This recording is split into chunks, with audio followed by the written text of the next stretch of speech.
जी अस्सलाम वालेकुम भाई, खैरियत से हैं?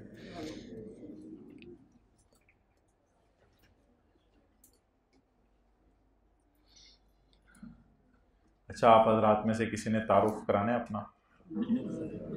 हाथ खड़ा करके करा दें तारुफ। शुरू यहाँ से शुरू कर लें, पूरा दिन लग जाएगा। कोई तारुफ थोड़ा सा करा दो अपना ज़रा। कोई FR1 का तारुफ करा दो, कोई और। कितने सवाल आए थे पेपर में? अच्छा भाई, FR2 की क्लास है। अच्छा, 8 सवाल आए थे पेपर में। कितने किए आपने? 8 नहीं आए थे? एक लास्ट पेज पे था, तूने देखा ही नहीं। तू भी क्या, पेपर आधा घंटा पहले खत्म हो गया, लुट मच गई। देखा ही नहीं सवाल। आखिरी से सफे वाला कितने नंबर का था? घर जाके पता चला।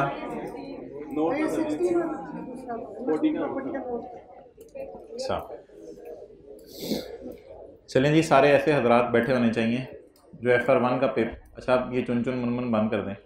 सारे ऐसे हजरात बैठे होने चाहिए जिन्होंने FR1 का पेपर दे दिया हो, और अगर नहीं दिया हो तो एक दफ़ा पूरा FR1 पढ़ा हुआ है, तो फिर ही आपको जो है वो चीज़ें लिंक अप होंगी, क्योंकि चीज़ें जो है वो बेस बनाएंगी और फिर आगे उसी बेस पे चलेंगी। अच्छा, पहले दिन से किस किस ने पढ़ना है इस दफ़ा सोचा हुआ है? कुछ तो हाथ भी नहीं खड़ा करे ना यार, हाथ पे खड़ा कर दे यार, तेरी मेहरबानी यार। हाथ खड़ा करो, इसका हाथ खड़ा कराओ। अच्छा बताओ, किस बात पे हाथ खड़ा किया है? पता है? पढ़ना है पहले दिन से। इंशाल्लाह कल पढ़ेंगे, कल से पढ़ाई शुरू करेंगे। सच्ची सच्ची बताएं, कौन नियत करके आया था सुबह सुबह उठ के पहले दिन से पढ़ना है इस दफ़ा? तो पिछले सेशन में कितने लोगों ने नियत की थी? उस क्लास वाले हाथ नहीं खड़ा करे कंजूसी से।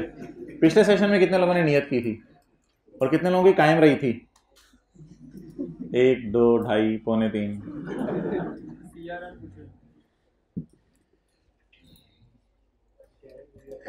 ये ना जज्बा अंदर का चलाता है। चेक करें साथ वाले को कंधे से हिला के। नहीं, कंधे से हिलाओ, कंधे से पकड़ के लाओ। जज्बा चलाता है। अच्छा, कोई ऐसी कुर्बानी बताएं जो आपने CA की खातिर की हो। घर छोड़ के आए हैं, नंबर 1। नंबर 2, नींद की कुर्बानी की। नींद तो 6-7 घंटे काफ़ी होती है, वो तो आप सो के आए होंगे। और कोई कुर्बानी? टिकटॉक डिलीट कर दिया है। अच्छा, टिकटॉक ऐप ही बनना बंद हो गई है। और कुछ? मोबाइल सेल कर दिया है। खड़े हो जाओ, जेब में चेक कराओ। छोटा वाला मोबाइल है, दिखाओ। सीधे हाथ से दिखाओ, पकड़ाओ। और वो जो बैग में रखा हुआ है वो? अच्छा, और कोई कुर्बानी भाई, ऐसी कुर्बानी जिससे लोग मोटिवेट हो जाएं? क्या छोड़ दिया? अच्छा, कोई ऐसी कुर्बानी जो पिछले 6 महीने में आपने की हो, जो यादगार हो और घर वाले भी कहते हो हमारा बच्चा CA कर रहा है, ये कुर्बानी की है? दोस्त की शादी पे नहीं गए, 2 महीने घर नहीं गए, ये कोई कुर्बानी नहीं है। लोग 2-2 साल घर नहीं जाते। अच्छा, और?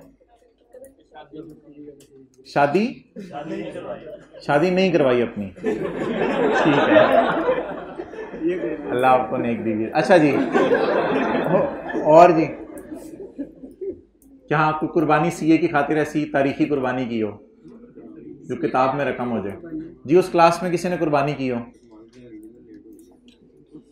क्या क्या लेट हो गया? अच्छा, तो महफिल के आदाब का भी ख्याल रखो। अच्छा, और कोई कुर्बानी? एक साहब थे, आर्टिकल्स कर रहे थे, तो उनको फॉर्म वालों ने आउट स्टेशन भेज दिया। तो उस ज़माने में सैटरडे संडे को क्लास होती थी, तो वो बाय एयर आते थे क्लास लेने के लिए और बाय एयर वापस जाते थे। तो तेरी हंसी निकल गई है। तो उस ज़माने में ऑनलाइन क्लासेस नहीं होती थी। फिर एक साहब थे, वो पूरे वीक में क्लासेस चलती थी, तो उनको फर्म ने लाहौर से फैसलाबाद भेज दिया। तो वो डेली फैसलाबाद आते थे, डेली जो है वो आना जाना उनका होता था। सुबह ऑफिस टाइम के अंदर उधर चले गए आर्टिकल्स के दौरान, और फिर शाम को जल्दी 5 बजे निकल आए ताकि 7 साढ़े 7 तक जब क्लास शुरू हो तो पहुँच जाए। तो ये बड़ी बड़ी कुर्बानियाँ लोगों ने दी हैं। तो आप भी कोई तारीख ऐसी रकम करें कि आपको याद रखा जाए। अच्छा, कितने लोग ऐसे हैं जिनके घर वाले शुरू के ही महीने में कहने लग जाते हैं बेटा अभी पेपर तो सर पे नहीं है, अभी से इतना पढ़े हो।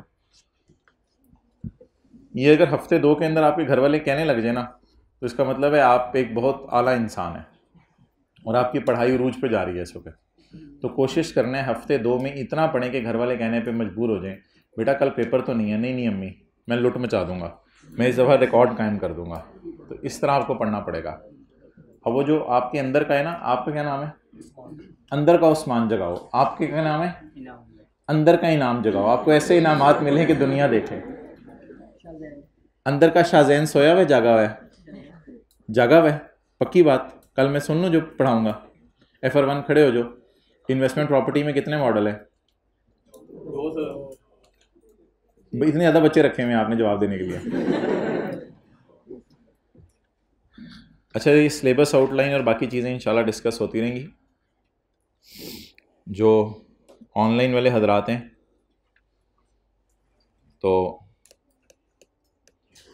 व्हाट्सएप ग्रुप में मैं अवेलेबल नहीं होऊंगा। हमारी जूम मीटिंग हुआ करेगी ट्यूसडे को असर से लेके मगरिब के दरमियान, लाहौर के टाइम के मुताबिक। तो आपको जो है वो मैसेज मंडे को इंशाल्लाह आ जाया करेगा कि आपकी ट्यूसडे को किस टाइम जो है वो जूम की क्लास है। तो असर मगरिब का टाइम आपको पता चेंज होता रहता है, तो उसके मुताबिक मैसेज आ जाया करेगा। तो 20-25 मिनट, आधा घंटा, जिस तरह भी स्टूडेंट्स के सवाल हुए उसके मुताबिक हम क्लास को लेके चला करेंगे। और दूसरा ये कि अगर आपको कोई technical query, LMS login portal का इशू आ रहा है, तो वो ये नंबर आप नोट कर लीजिएगा। इस नंबर के ऊपर जो है वो आप कर दीजिएगा। लेकिन ऑब्वियसली जब आप मैसेज करते हैं मिसाल के तौर पर सुबह 9 बजे, तो पिछली शाम 5 से सुबह 9 बजे तक भी उस पर 100-150 मैसेज आए होते हैं जो मैंने देखा है। तो जब उनको रिप्लाई करते करते आपका मैसेज कहीं जाके शाम को रिप्लाई हो रहा होता है, लेकिन hello, hi, where are you, ये लिख के आपका मैसेज जल्दी नहीं रिप्लाई हो जाएगा, क्योंकि जो फिज़िकल लाइन लगी होती है, क्यू आपको नज़र आ रही होती है, और ये जो ऑनलाइन वाली क्यू है ये आपको नज़र नहीं आ रही होती। और कई दफ़ा तो तब के बच्चे जहाँ तक कह देते हैं सुबह से ऑनलाइन बैठे हैं, सिर्फ मेरा ही मैसेज नहीं पढ़े। ऑनलाइन तो वो कंटिन्यूसली होंगे, जारी बात है, उन्होंने तो 100-150 मैसेजेस का रिप्लाई करना है, ऑनलाइन तो होंगे वो, और वो 2-3 बंदों के पास होगा एक ही वक्त के अंदर। लेकिन वो रिप्लाई में ऑब्वियसली टाइम लगेगा जब क्यू में एक एक करके चीज़ें लेके चल रहे होंगे। और रोज़ाना का रोज़ाना पढ़ेंगे तो काम चलेगा, वरना आखिरी दिनों में फिर आपको मसला होगा। और माशाल्लाह आपने FR1 दे दिया हुआ, आपको पता है क्या क्या मसले होते हैं, तो इसलिए बेहतर है साथ साथ आप पढ़ें। तो आज फ़िलहाल हम 2 स्टैंडर्ड करेंगे रिवाइज़, एक IS 16 और एक IS 36। तो अभी नोट्स भी आपको बांट दिए हैं, बुक भी अवेलेबल है। आप 2nd फ्लोर पे जाके बुक जो है वो ले लीजिएगा। और वॉल्यूम 1 अवेलेबल है। ऑनलाइन वालों को व्हाट्सएप ग्रुप में कन्वे कर दिया जाएगा कि बुक का मंगवाने का तरीका क्या है। तो पहला चैप्टर मैं अपलोड कर रहा हूँ फ़िलहाल IS 38, लेकिन अगले चैप्टर सॉफ्ट में अवेलेबल नहीं किए जाएंगे। बुक आपको हार्ड में ही लेनी पड़ेगी। पिछली दफ़ा वाली बुक जो है वो नहीं चलेगी, आपको नई बुक ही लेनी पड़ेगी, वरना जो चीज़ें ऐड हुई हैं और कुछ बाकी चेंजेस बुक में करता है टीचर, तो वो फिर आपसे मिस हो जाएंगी। इसलिए बेहतर है नई बुक लीजिएगा। बार बार मैसेज करेंगे पुरानी बुक चल जाएगी, चल जाएगी, नहीं चलेगी, नहीं चलेगी, चल जाएगी, चल जाएगी, नहीं चलेगी, नहीं चलेगी, नहीं चलेगी, इसलिए नई बुक ले लीजिएगा। चलिए, IS 16 के अंदर हमने पढ़ा था बचपन में प्रॉपर्टी, प्लांट एंड इक्विपमेंट। जी भाई, सवाल भूल गया भाई। तो IS 16 के अंदर ये पेज 1 है बुक का, ये ऊपर जाएंगे ना, 1st floor 2nd floor, 2nd floor से आपको बुक मिल जाएगी, वहाँ पेज नंबर 1 होगा इसका। तो जब भी आप कोई property, plant and equipment buy करें, हमने स्टैंडर्ड तो असल में शुरू करने IS 38 इंटेंजिबल्स का, लेकिन उसमें पहले ज़रा IS 16 की डिस्कशन हो जाए। जब भी आप कोई प्रॉपर्टी, प्लांट इक्विपमेंट बाय करें तो उसकी कॉस्ट निकालने में क्या क्या चीज़ें कॉस्ट में ऐड होती हैं, क्या क्या ऐड नहीं होती। परचेज प्राइस, कोई प्लांट है आपने उसको ख़रीदा, उसकी परचेज प्राइस, उसकी इंपोर्ट ड्यूटीज़, और उसके नॉन रिफंडेबल परचेज टैक्सेस। ये नॉन रिफंडेबल परचेज टैक्सेस क्या होते हैं? आपने एक प्लांट बाय किया,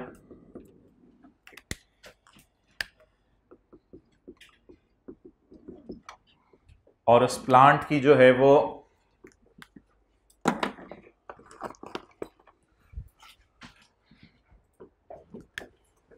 कॉस्ट, भाई को पुराना मार्कर लाओ, पिछले सेशन वाला मोटा गाढ़ा, उसकी कॉस्ट जो है वो 15,000 रुपये है। कोई आपने प्लांट बाय किया, उसकी कॉस्ट जो है वो 15,000 है। आपने नॉन रिफंडेबल टैक्स पे किया। नॉन रिफंडेबल का मतलब क्या होता है? हुकूमत ये टैक्स आपको वापस कर देगी या नहीं वापस करेगी? आपने नॉन रिफंडेबल टैक्स पे किया 2,000 का, और आपने इधर दे दो, अच्छा बैग में है, आपने रिफंडेबल टैक्स पे किया 500 रुपये का। रिफंडेबल का क्या मतलब है? ये टैक्स आपको वापस मिल जाएगा या आपका पैसा चला गया हुकूमत के पास हमेशा के लिए? तो नॉन रिफंडेबल का मतलब है वापस, और रिफंडेबल का क्या मतलब है? वापस मिल जाएगा। ओके, अब आप मुझे बता दें, अगर मैं इसकी जनरल एंट्रीज की तरफ मूव करूं तो इसकी जनरल एंट्री कैसे होगी? सॉल्यूशन, रिक्वायरमेंट है साल के तौर पे जनरल एंट्री, तो cost of plant, property plant and equipment debit, cash credit, कितने से? 12,000 से। ये आज के नोट्स में भी अपलोडेड है, लेक्चर नोट्स में एक सफ़ा हुआ करेगा जिसमें आज का लेक्चर में बताया जाएगा क्या पढ़ाया जा रहा है, और फिर दूसरा पूरा IS 38 वाली PDF भी अपलोडेड है। वो तो आप लोग इधर से बुक खरीद लेंगे, आपको इशू नहीं जो फिजिकल में बैठे हैं। अच्छा, सिर्फ नॉन रिफंडेबल टैक्सेस आपने कॉस्ट में ऐड करने हैं। तो जो रिफंडेबल हैं उस 500 रुपये की क्या एंट्री होगी? आपने हुकूमत को 500 रुपये दे दिया है, भाईजान फरमा रहे हैं एक्सपेंस में डाल दें या आप खर्चा बुक कर लें। रिफंडेबल मतलब रिसीवेबल, बस रिफंडेबल मतलब रिसीवेबल। कॉलेज वाले आपको कहें यार ये फीस है, ये रिफंडेबल है, आपको वापस मिल जाएगी, तो वो कहते तो है नहीं ऐसा वैसे, लेकिन कह दें अगर कि ये रिफंडेबल है तो इसका क्या मतलब होगा? रिसीवेबल है। तो ये कहाँ नजर आएगी? करंट एसेट्स में, करंट एसेट्स में, या अगर ज़्यादा अरसे बाद मिलनी है तो नॉन करंट एसेट्स में। तो क्या रिफंडेबल टैक्सेस, जो टैक्सेस हमें वापस मिल जाने हैं, क्या वो एसेट की कॉस्ट का पार्ट बन के कैपिटलाइज होते हैं या वो एसेट की कॉस्ट का पार्ट नहीं बनते?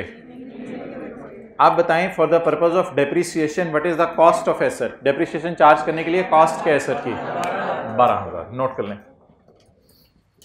तो नॉन रिफंडेबल टैक्सेस को हमने एसेट की कॉस्ट का पार्ट बनाया करना है, और रिफंडेबल टैक्सेस को एसेट की कॉस्ट का पार्ट नहीं बनाया करना, बल्कि इसका अलग से रिसीवेबल बुक होगा।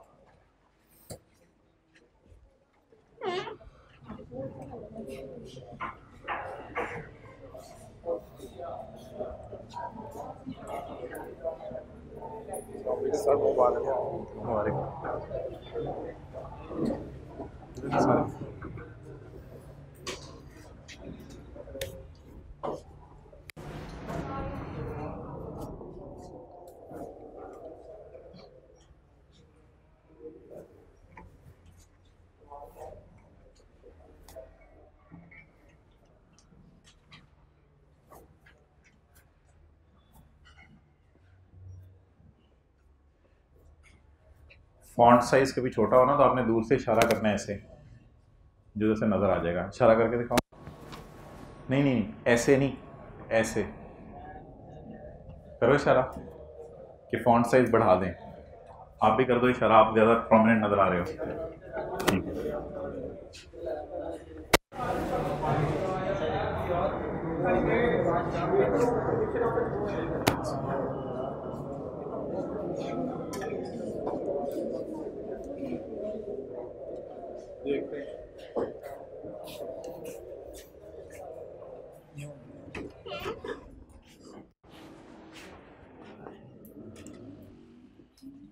नोट करना यार। नया रजिस्टर लिया या पुराने भी गुजारा चला रहे हैं?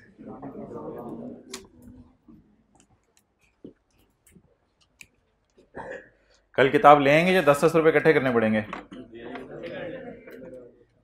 10 रुपये इकट्ठे होंगे सबसे तो एक की किताब आ जाएगी। ओके, तो नॉन रिफंडेबल टैक्सेस को आपने एसेट की कॉस्ट में ऐड करना है और रिफंडेबल टैक्सेस को एसेट की कॉस्ट में ऐड। अब बैलेंस शीट में ये एसेट कितने में नजर आएगा? 12,000 पे, और नॉन करंट एसेट्स के अंदर ये करंट एसेट्स में कितने में नजर आएगा? डेप्रिशिएट किसको करेंगे? और जब कभी हुकूमत ने टैक्स वापस कर दिया, कैश डेबिट, जब हुकूमत ने टैक्स वापस कर दिया तो आप उल्टी कर देंगे, एंट्री उल्टी कर देंगे। जब हुकूमत ने टैक्स वापस कर दिया तो आप उल्टी कर देंगे, एंट्री। यार हाथ दोगी, बी सीरियस यार। ओके, तो the cost of an item of property plant and equipment comprises purchase price, import duties, non refundable taxes after deducting trade discounts and rebates. Rebates भी डिस्काउंट्स ही होते हैं, तो ट्रेड डिस्काउंट और rebates आपने जो है वो इसमें से माइनस करने हैं। भाई अगर कोई डिस्काउंट वगैरह मिल रहा है तो उसको आप माइनस कर देंगे, यानी अगर 100 रुपये का एसेट खरीदा, 20 रुपये डिस्काउंट मिला, तो एसेट को किस पे रिकॉर्ड करेंगे? 80 पे। Any cost necessary to bring the asset into current location in condition intended by management. और भाईजान नींदें पूरी करके आनी है। Any cost necessary to bring the asset into current location in condition intended by management. अब मुझे ये बताएं कि ग्राउंड फ्लोर के ऊपर अगर एक एसी है, वो आपने ₹1,00,000 का खरीदा है और उसकी इंस्टॉलेशन 5,000 की कराई है, तो वो किताबों में कितने पे आएगा? 1,05,000 रुपये, क्योंकि ट्रांसपोर्टेशन भी एसेट की कॉस्ट का पार्ट है। उसको काबिल इस्तेमाल हालत में लाने तक के सारे खर्चे एसेट की कॉस्ट का पार्ट बनेंगे। लेकिन अगर आपने उसी जैसा एक एसी, हो गई बात, चलो ठीक है, अब मैं भी बात कर लूं।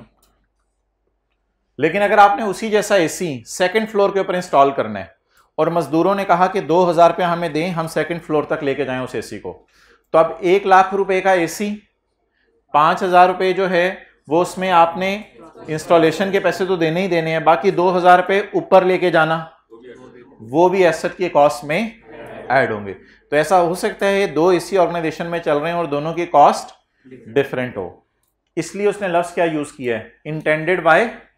तो मैनेजमेंट की इंटेंशन थी पहला वाला एसी ग्राउंड फ्लोर पे चलाएंगे और दूसरा वाला एसी सेकंड फ्लोर पे चलाएंगे, इसलिए दूसरे वाले एसी की कॉस्ट किताबों में ज्यादा आ रही होगी। Okay, point C, initial estimate of cost of dismantling. Mantle का ऑपोजिट है डिसमेंटल। डिसमेंटल क्या होता है? Deinstall. डी इंस्टॉल, तो initial estimate of cost of deinstall, deinstall करने का इनिशियल एस्टीमेट। अब आप मुझे बताएं डी इंस्टॉल एसेट को किस वक्त किया जाएगा? जब खरीदा जाए या जिस वक्त उसकी लाइफ एंड हो जाए? तो जब लाइफ एंड हो जाएगी उस वक्त उसे क्या करेंगे? डी इंस्टॉल कौन करेगा? मजदूर। मजदूरों को क्या देंगे? पैसे। आज खड़े होके मुझे पता है कि 10 साल बाद मजदूरों को कितने पैसे देने हैं, मैंने तो 10 साल बाद डी इंस्टॉल करना है, तो क्या मुझे वो फिगर एग्जैक्ट पता होगी या उसका एस्टीमेट लगाना पड़ेगा?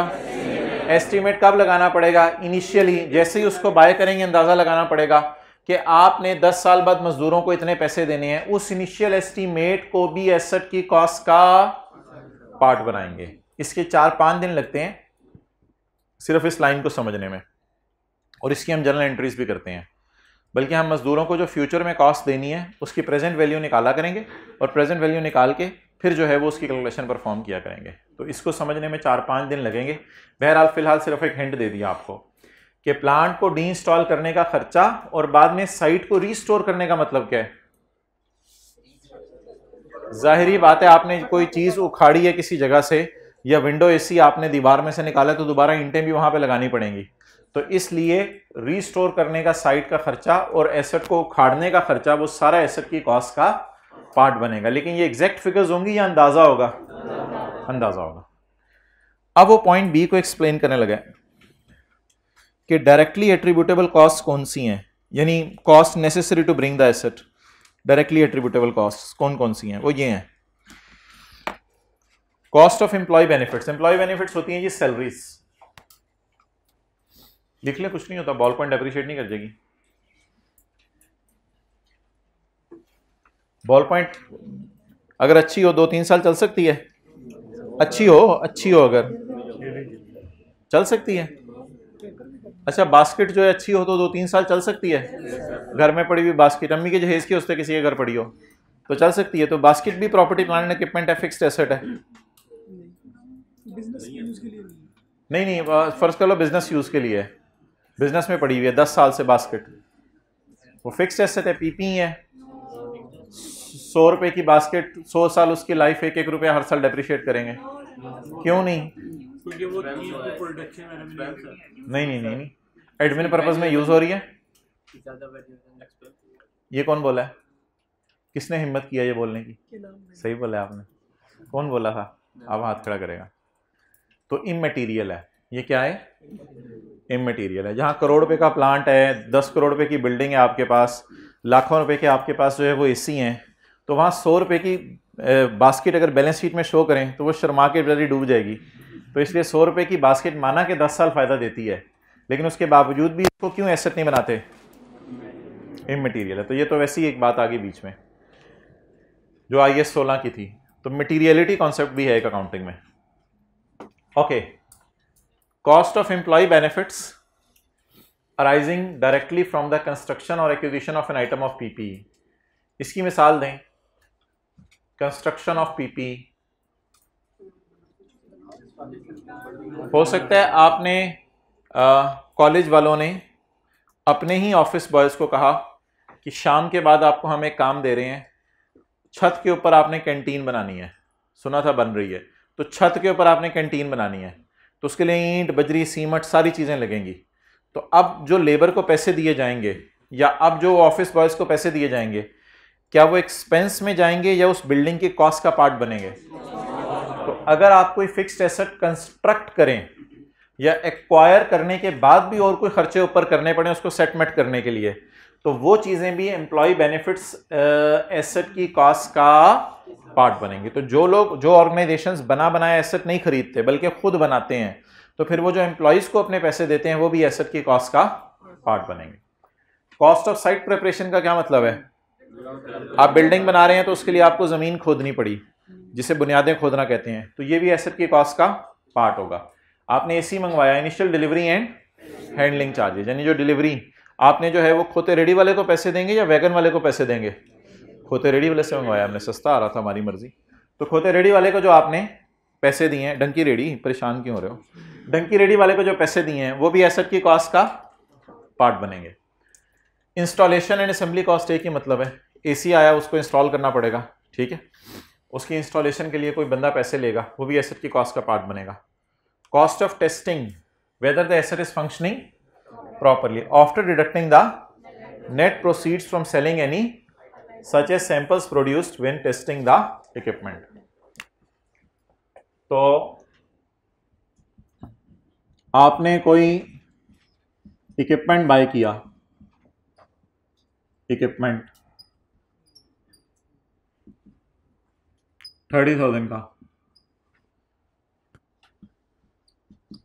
सैंपल प्रोडक्शन कॉस्ट, सैंपल आपने प्रोड्यूस किए, यानी आपने उस इक्विपमेंट से दवाइयां बनाई। दवाई बनाने के लिए आप उसमें क्या इस्तेमाल करेंगे? मटेरियल, फिर शीशा, शीशी नहीं होगी जिसमें दवाई डाली जाएगी, सिरप दवाई। अच्छा, उसके बाद गत्ता क्या कहते हैं आप उसको अंग्रेजी में? पैकिंग।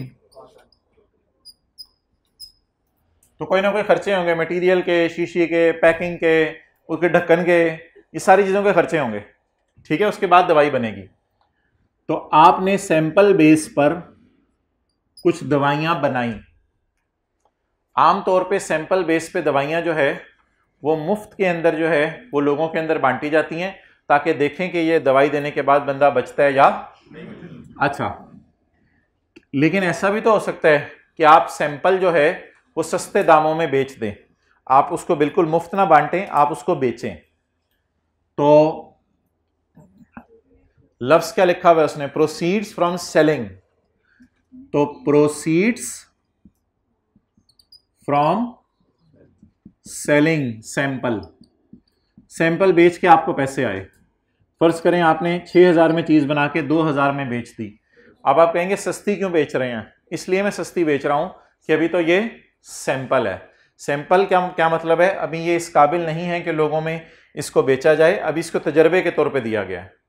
अब आप बता दें इन तीनों में आपको कौन सी फिगर्स ऐसी लग रही हैं जिसमें पैसे आपके पास से गए हैं, और कौन सी फिगर्स ऐसी लग रही हैं जिसमें पैसे आपके पास आए हैं? पाया खोया, पाया खोया, पाया पाया, पक्की बात। तो 30,000 रुपये आपके पास गए क्या खरीदने के लिए? सैंपल बनाने के लिए आपकी जेब से कितने गए? सैंपल बना के आपकी जेब में कितने आए? तो खोए पाए को जमा करते हैं या नेट करते हैं? ये आपके पास पैसे इनफ्लो हुए हैं, ये भी ये सॉरी ये आउटफ्लो हुए हैं, और नीचे वाला इनफ्लो हुआ है। अब आप मुझे बता दें कॉस्ट 30,000 और सैंपल वाली 6,000, तो आपके एसेट की कॉस्ट क्या बनी? 34,000। कुछ नहीं होता, कर ले नोट।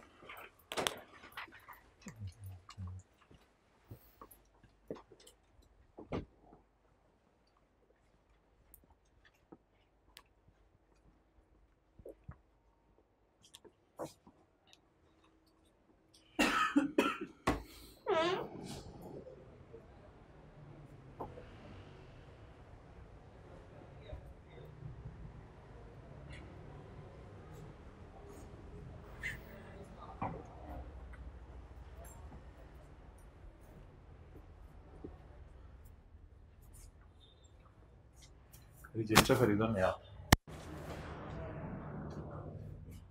पुराना वाला रजिस्टर लग रहा है मुझे। रजिस्टर कल ले लोगे नया रजिस्टर? अपना टेलीफोन नंबर भी लिख दो रजिस्टर पे सारे। अल्लाह का बंदा किसी को मिल जाए वो वापस तो कर देना। ये कौन सा FR1 वाला रजिस्टर है?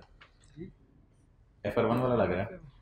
FR1 वाला है, चलो कोई नहीं, अच्छी बात है, ज़ाया नहीं करते sir.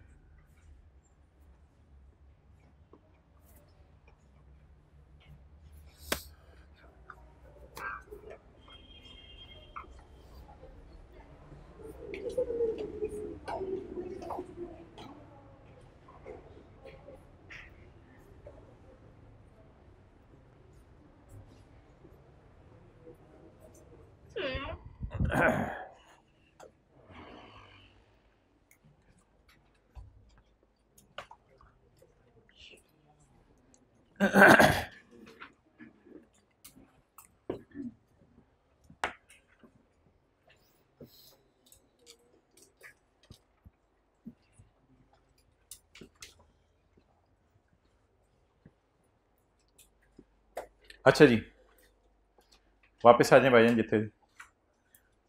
Point number E, cost of testing whether asset is functioning properly.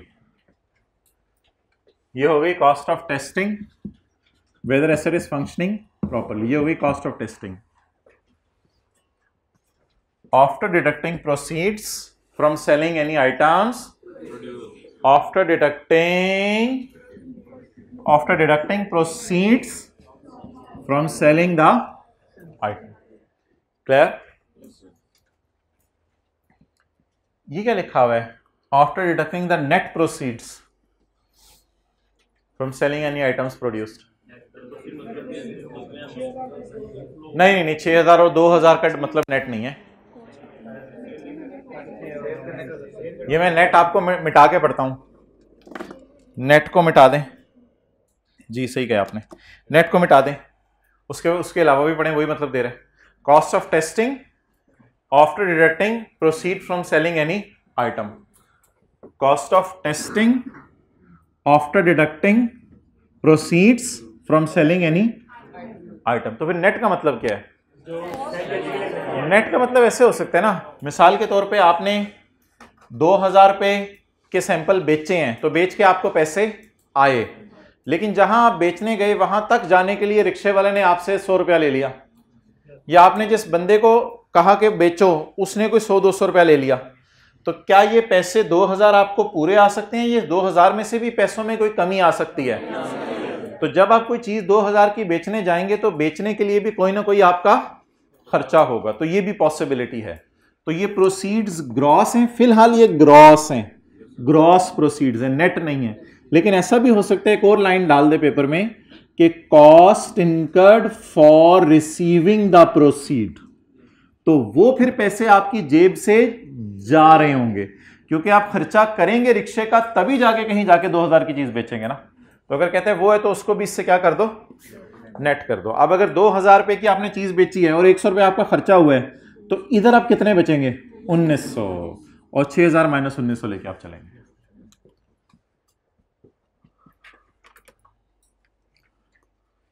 Ji professional fees क्या है? अक्सर आपने लैंड अपने नाम लगवानी होती है, तो किसी लॉयर वगैरह को, किसी कंसल्टेंट को आप पैसे देते हैं कि प्रॉपर तरीके से हमारे नाम लगवाओ, डेट इज प्रोफेशनल फी। ये भी एसेट की कॉस्ट में आपने क्या करनी है? ऐड करनी है, कैपिटलाइज करनी है। होंठ हिलाने से डेप्रिशिएट नहीं हो जाएंगे। Not a part of cost of asset, इसका क्या मतलब है जी? Not a part of cost of asset, ये चीजें आपने एसेट के कॉस्ट का पार्ट नहीं बनानी जी। Cost of opening a new facility, क्या मतलब है इसका? हाँ, इनॉग्रेशन सेरेमनी, इनॉग्रेशन सेरेमनी या दावत पार्टी।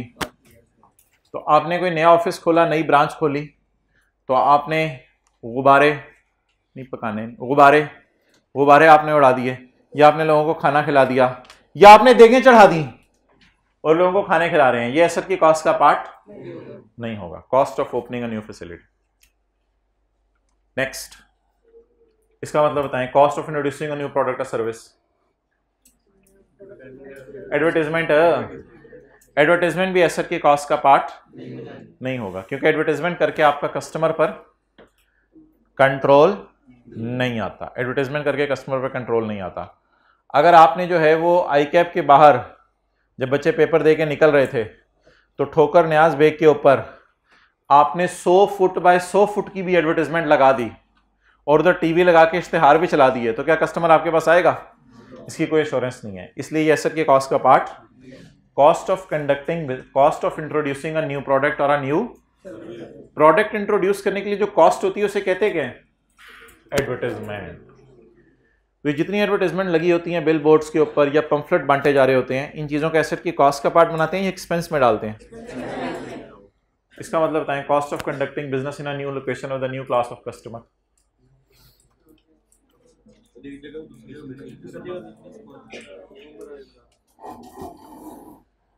कॉलेज वाले कहते हैं जी हमने पेशावर के अंदर जो है वो ब्रांच खोलनी है। अब अगर पेशावर के अंदर कॉलेज वालों ने ब्रांच खोलनी है तो न्यू लोकेशन होगी और न्यू क्लास ऑफ कस्टमर्स होंगे। अब कॉलेज का एडमिन स्टाफ है, बाकी स्टाफ है, उसको कोई थोड़ा बहुत एक दो स्टाफ के अंदर बंदों को पश्तो सिखानी पड़ेगी। अब वो पश्तो सिखाने के लिए किसी को ट्रेनर रखना पड़ेगा जो इनको आके पश्तो सिखाएगा। तो वो जो पश्तो सिखाने की कॉस्ट होगी, क्या वो नई जो बिल्डिंग वहाँ ले रहे हैं पेशावर के अंदर, उसकी कॉस्ट का पार्ट बनेगी या एक्सपेंस में जाएगी? एक्सपेंस में जाएगी। इसकी वजह बता दें क्या है? आपका जो स्टाफ है जिसको आपने ट्रेन किया है, और ट्रेन किया जहाज की है, ट्रेन किया, ट्रेनिंग दी है, आपका जो स्टाफ है जिसकी आपने ट्रेनिंग की है, क्या वो स्टाफ फिर आपके पास ही रहेगा? क्या वो किसी और के पास जा सकता है? अच्छा, अगर आप उससे लिखवा लें कि तुम 2 साल तक हमारे पास से नहीं जाओगे, और वो लिख के साइन इधर, और वो लिख के साइन भी कर दे वो, हाँ मैं जान चली जाएगी, मैं 2 साल तक आपके पास से नहीं जाऊंगा, फिर भी आप उसको जो है वो ट्रेनिंग को एसेट की कॉस्ट का पार्ट नहीं बनाएंगे। बिकॉज इन सूरतों में अक्सर जुर्माना देके एम्प्लॉय जा सकता है, या वैसे भी एम्प्लॉय लड़ झगड़ के जा सकते हैं। कोई ऐसी बात नहीं, आपको पता है बंदे का एतबार नहीं है आजकल, तो लिखी हुई बात से भी लोग मुकर सकते हैं। तो इसलिए स्टाफ ट्रेनिंग को आपने कभी भी एसेट की कॉस्ट का पार्ट नहीं बनाना। तो cost of conducting business in a new location और with a class of customer including cost of staff training. अगर इनको not a part of cost है तो फिर करना क्या है इनके साथ, सलूक क्या करना है, इनको एक्सपेंस में डालना है। Okay, following cost, sorry admin and other general admin expenses, जैसे कॉलेज की बिजली जल रही है और ये भी एसेट के कॉस्ट का पार्ट नहीं है। Following cost not included in the carrying amount, again वही बात है, कैरिंग अमाउंट लिख दें या कॉस्ट लिख दें, ये चीजें एसेट की कॉस्ट का पार्ट नहीं बनेंगी। कौन कौन सी चीजें, इसकी एग्जांपल दो भाई आप। ब्लू शर्ट, थोड़ा सर को सपोर्ट ना दो हाथ से, अटेंटिव हो। Cost paid while an item is yet to be brought into use, अच्छी मिसाल दे दी, यस सर। और is operated at less than full capacity, हाँ जी, नहीं शामिल नहीं करेंगे।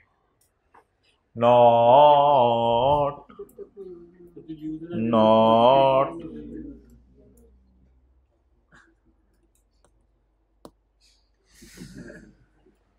following costs are not included in the carrying amount. Cost paid while an item is yet to be brought into use or is operated at less than full capacity.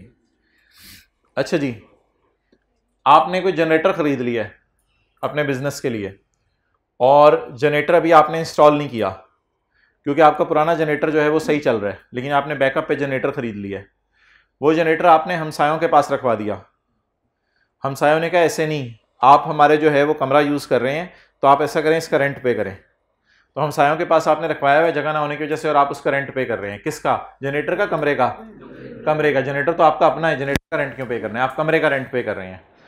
तो बताएं क्या मैं कह सकता हूं, it is a rent paid while generator is yet to be brought into use. Generator के इस्तेमाल करने से पहले ये रेंट पे करना एसेट को काबिल इस्तेमाल हालत में लाने के लिए ज़रूरी है? बिल्कुल ज़रूरी नहीं है। ये रेंट पे किए बगैर भी आप आज ही इंस्टॉल कर सकते हैं, लेकिन इसको आप एसेट के कॉस्ट का पार्ट नहीं बनाएंगे। तो इसकी मिसाल आप लिख सकते हैं यूज तक की, इनटू यूज तक की जो मिसाल दी है। और के बाद अगली बात है, rent paid to neighbours for over asset lying there.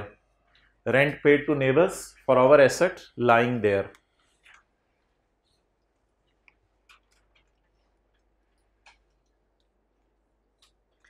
AC बंद करवाना है? अच्छा भाई, एक तो ये 16 पे कर दें, उधर से कोई भाई आ जाए, इधर से कौन करेगा? और दूसरा इसके विंग्स ऊपर करवा दें। Rent paid to neighbours for over asset lying there. हाँ जी, आगे बताएं, आगे बताएं, जल्दी जल्दी, फिर सवाल शुरू करने लगे हम। और is operated at less than full capacity, मतलब बताएं जी। और is operated at less than full capacity, मिसाल के तौर पर एक प्लांट दिन में 100 यूनिट प्रोड्यूस कर सकता है, ठीक है, और आप मिसाल के तौर पे एक मिल्क शेक का जग है, अब जो दुकानदार सोचे कि मिल्क शेक के जग से मैं दिन में 1000 ग्लास बना सकता हूं, लेकिन वो 1000 की बजाय सिर्फ 800 ग्लास जो है वो बना रहा है। अब 200 ग्लास जो नहीं बना रहा, तो उसका क्या हो रहा है, वो नुकसान हो रहा है। क्या वो जो नुकसान फील हो रहा है, इसको अपॉर्चुनिटी कॉस्ट शायद कुछ कहते हैं। तो अगर वो जो अपॉर्चुनिटी कॉस्ट का लॉस हो रहा है, क्या उसको भी एसेट की कॉस्ट में डाला जाए या ना डाला जाए उसको एसेट की कॉस्ट में? तो cost paid while an item is operated at less then. अब ये कॉस्ट एक्चुअली पे नहीं होती, ये बस एक फीलिंग है कि अगर मैं इस चीज को दिन में 1000 जग इससे 1000 ग्लास बना सकता हूं, मैं 800 बना रहा हूं, तो कितने ग्लासों का नुकसान हो रहा है, उसको एसेट की कॉस्ट का पार्ट नहीं बनाना। यानी आप सोचो मेरा प्लांट 500 गाड़ियां बना सकता है दिन में, और मैंने सुस्ती की और 400 गाड़ियां बनाई हैं, कितनी गाड़ियां नहीं बनी? 100 गाड़ियां बनाने पे अगर बेचते तो प्रॉफिट आता, लेकिन अब वो प्रॉफिट नहीं आ रहा, तो क्या वो जो प्रॉफिट का नुकसान है क्या वो एसेट की कॉस्ट में ऐड किया जाए उस प्लांट की? नहीं। तो ऐसी कोई अजीब सी बोंगी सी थिंकिंग नहीं आपने लगानी, वो मना कर रहा है इससे, कहता है इस साइड पे नहीं आपको जाने की कोशिश। Initial operating losses, initial operating losses का मतलब बताएं। शुरू के दिनों में बिजनेस में आपको पता है क्या आते हैं? लॉसेस। अक्सर लॉसेस आते हैं शुरू के दिनों में बिजनेस में, क्योंकि कस्टमर जो हैं वो आपकी नई चीज को इतना पसंद नहीं करते, तो शुरू के दिनों में आपको ऑपरेटिंग लॉसेस आते हैं। ये जो लॉसेस हैं ऑपरेट करने पे आ रहे हैं या ऑपरेट ना करने की वजह से आ रहे हैं? ये मेरे ख्याल से वो लॉसेज हैं जो आपने यूनिट्स बना दिए हैं, उनको भी बेच के लॉस आ रहा है। वो तो थे ना यूनिट्स बनाए नहीं सिरे से। ये शायद ऑपरेटिंग का क्या मतलब है, जितने यूनिट्स बनाए, अब आपने जो 800 ग्लास बनाए हो सकते हैं उन पे भी क्या आ जाए आपको, क्योंकि दुकान का खर्चा भी निकालना है, लेबर की तनख्वाहें भी निकालनी है, बिजली के बिल भी निकालने हैं, दुकान के किराए भी निकालने हैं। वो 800 जग जो आपने बनाए, 200 को तो वैसे ही फारग कर देना, जो 200 ग्लास आपने बनाए नहीं उनको तो वैसे ही फारिग कर दें। पीछे जो 800 ग्लास आपने बनाए उसमें आपने ऑपरेट कराया उसको जग को, लेकिन उसके बावजूद वो रिक्वायर्ड यूनिट्स प्रोड्यूस करने के बावजूद भी प्रॉफिट नहीं दे सका, तो उसकी वजह से आपको क्या आ गया, लॉस। लॉस आने की वजह क्या है, डिमांड फॉर प्रोडक्ट आउटपुट। ये इसी 16 पे करवा दो, किसको कहा है? अच्छा, तो डिमांड बिल्डअप हो रही है या डिमांड बिल्डअप ऑलरेडी हो चुकी है? अभी हो रही है, अभी लोग पसंद करना चाह रहे हैं इस चीज को, आहिस्ता आहिस्ता ये चीज मार्केट में पकड़ लेगी एक नाम। तो लफ्ज याद कर लें, इनिशियल ऑपरेटिंग लॉसेस, इनको एसेट की कॉस्ट का पार्ट नहीं बनाना। ये हम IAS 16 में से पढ़े हैं, तो IAS 38 इंटेंजिबल्स के उसमें भी मिलती जुलती चीजें हैं। अच्छा जी, आखिरी बात, कॉस्ट ऑफ रीलोकेटिंग और रीऑर्गेनाइजिंग पार्ट और ऑल ऑफ एंटिटीज ऑपरेशंस। इसका क्या मतलब है? एक जगह से दूसरी जगह आपने अपना बिजनेस शिफ्ट कर लिया। आपकी इचरे में दुकान थी, उन्होंने कहा नहीं भाई इचरे से निकल के आप जो है वो कहीं और मॉडल टाउन चले जाओ। तो अब आपने जो फर्नीचर शिफ्ट किया और आपने जो सारी चीजें शिफ्ट की, क्या उसको एसेट की कॉस्ट का पार्ट बनाया जाएगा या एक्सपेंस में डाला जाएगा? तो शिफ्टिंग कॉस्ट है इसका मतलब है, शिफ्ट, एक जगह से दूसरी जगह शिफ्ट होना। उसमें जितना फर्नीचर एक जगह से दूसरी जगह, जितनी मशीनें एक जगह से दूसरी जगह गई, उन सबको कहाँ डाला जाएगा? एक्सपेंस में। वो भी नहीं, हाँ। चलें जी, अब एक सवाल करते हैं IAS 36 का प्रॉपर निकाल लें, रजिस्टर का नया सफ़ा। ये सवाल किताब के पेज 594 पेज के ऊपर भी अवेलेबल है।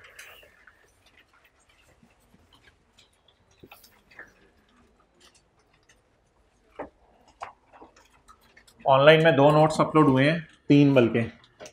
एक ये जो सफ़ा आज पढ़ा है वो वाला, आज का लेक्चर, उसके अलावा एक IAS 38 की फ़ाइल है वो, और इसके अलावा एक लेक्चर नोट्स हैं, यानी हर टॉपिक के एंड पे जो हम सवाल कुछ लिखे होते हैं, तो वो एक ही चैप्टर बना दिया गया जिसमें सारे के सारे जो टॉपिक्स हैं उनको एक जगह इकट्ठा करके उनके क्लास वाले सवाल अलग कर दिए गए हैं। तो ये आप अभी बुक बाय कर लीजिएगा, 594 पेजेस में आपको मिल जाएगा। तो 3 PDF की फाइल्स हैं अपलोड हुई हुई, तो उन तीनों को आप देख लें, पेज 594 भी मिल जाएगा, वरना ये जो लेक्चर नोट्स वाला सफ़ा है इससे भी आपको ये सवाल मिल जाएगा। अच्छा जी, इसको 16 पे करना है भाई।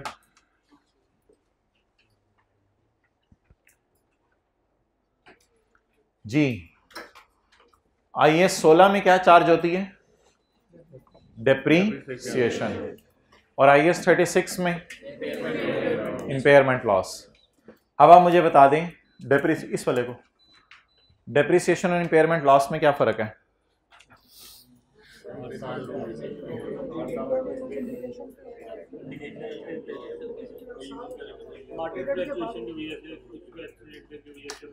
अगर आप एसेट को यूज़ करते रहते हैं तो वक्त गुजरने के साथ साथ वो वैल्यू लूज़ करता रहेगा, घिसता रहेगा। आप उसको क्या कर रहे हैं? डेप्रिशिएट कर रहे हैं। आप उसकी कॉस्ट में से रेजिडुअल वैल्यू माइनस करके एक सिस्टमेटिक बेस के ऊपर over the life of asset आप उसको डेप्रिशिएट कर देते हैं। इम्पेयरमेंट लॉस समझ लें एक धमाका होता है जिसका वक्त गुजरने से ताल्लुक़ नहीं, कुछ एकदम ऐसा होता है जिसकी वजह से आपको लगता है कि मेरा एसेट फारग हो गया, मैं नहीं फारग हो गया, मेरा एसेट फारग हो गया, अब इसमें जान नहीं रही इतनी कि मेरा एसेट मेरा साथ दे सके। तो अ कंपनी परचेज्ड अ बस, एक कंपनी ने परचेज की बस, कॉस्टिंग ₹500। कैलकुलेटर निकाल लें साथ वाले के बैग से जरा। अ कंपनी परचेज्ड अ बस कॉस्टिंग ₹500, पता नहीं किस जमाने की बात हो रही है। 500 रुपए की बस खरीदी है ऑन 1 जनवरी 2013। बस की यूजफुल लाइफ क्या है? बस 5 साल, बस की 5 साल बाद बस हो जाती है मोहतरम, बस की 5 साल बाद बस की 5 साल बाद बस हो जाती है भाई, कहने एग्जांपल है जी। और कोई जवाब?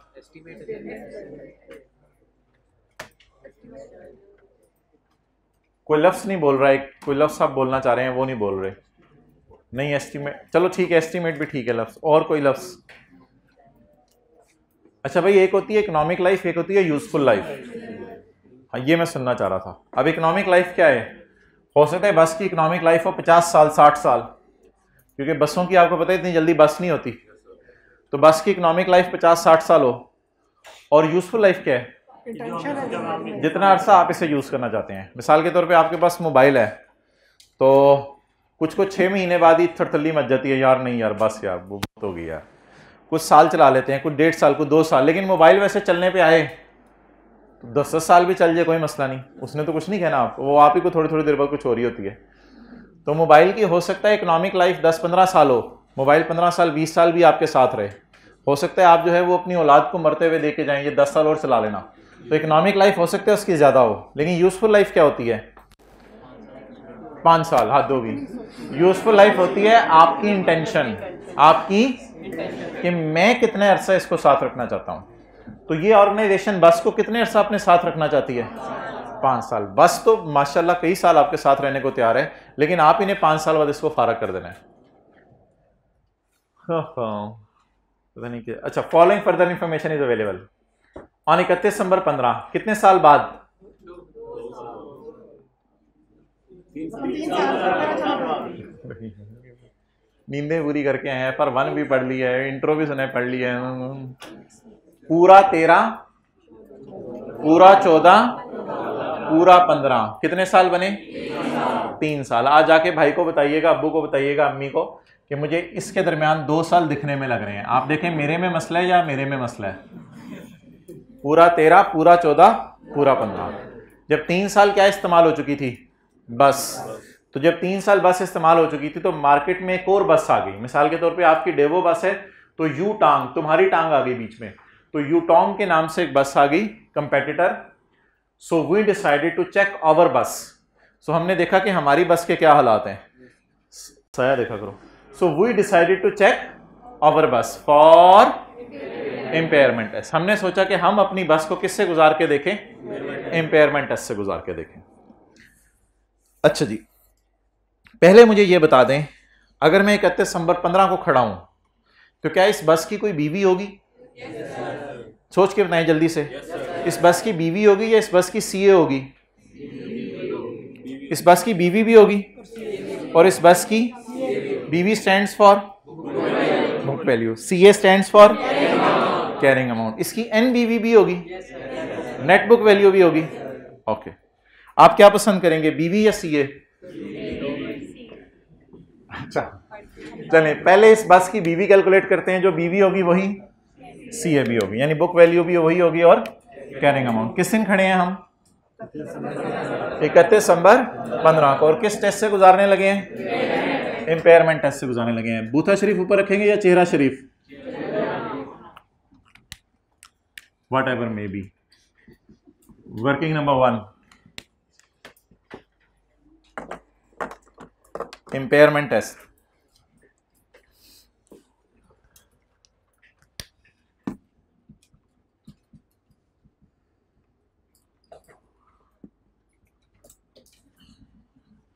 इंपेयरमेंट टेस्ट में जिंदगी में याद रखिएगा, हमेशा पहले आपको बीवी चाहिए होगी। क्या चाहिए होगी इंपेयरमेंट टेस्ट में? हमेशा आपको पहले बीवी चाहिए होगी। किस दिन की बीवी? जल्दी सोच के बताएं, किस दिन की बीवी? जिस दिन इंपेयरमेंट टेस्ट कर रहे हैं। किस दिन इंपेयरमेंट टेस्ट कर रहे हैं? 31 दिसंबर 15 को।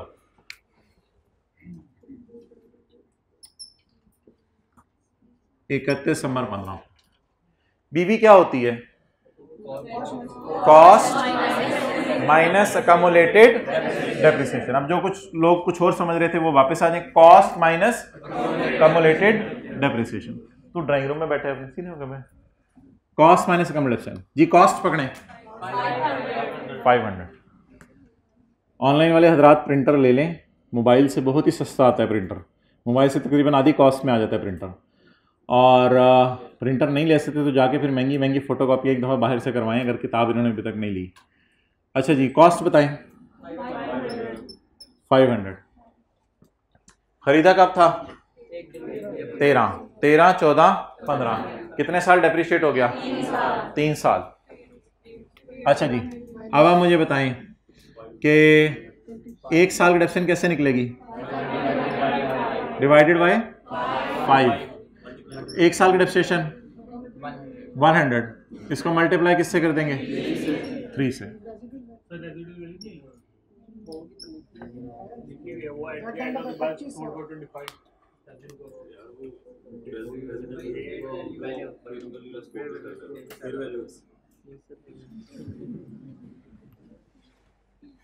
इस फुल स्टॉप से आगे ना पढ़े।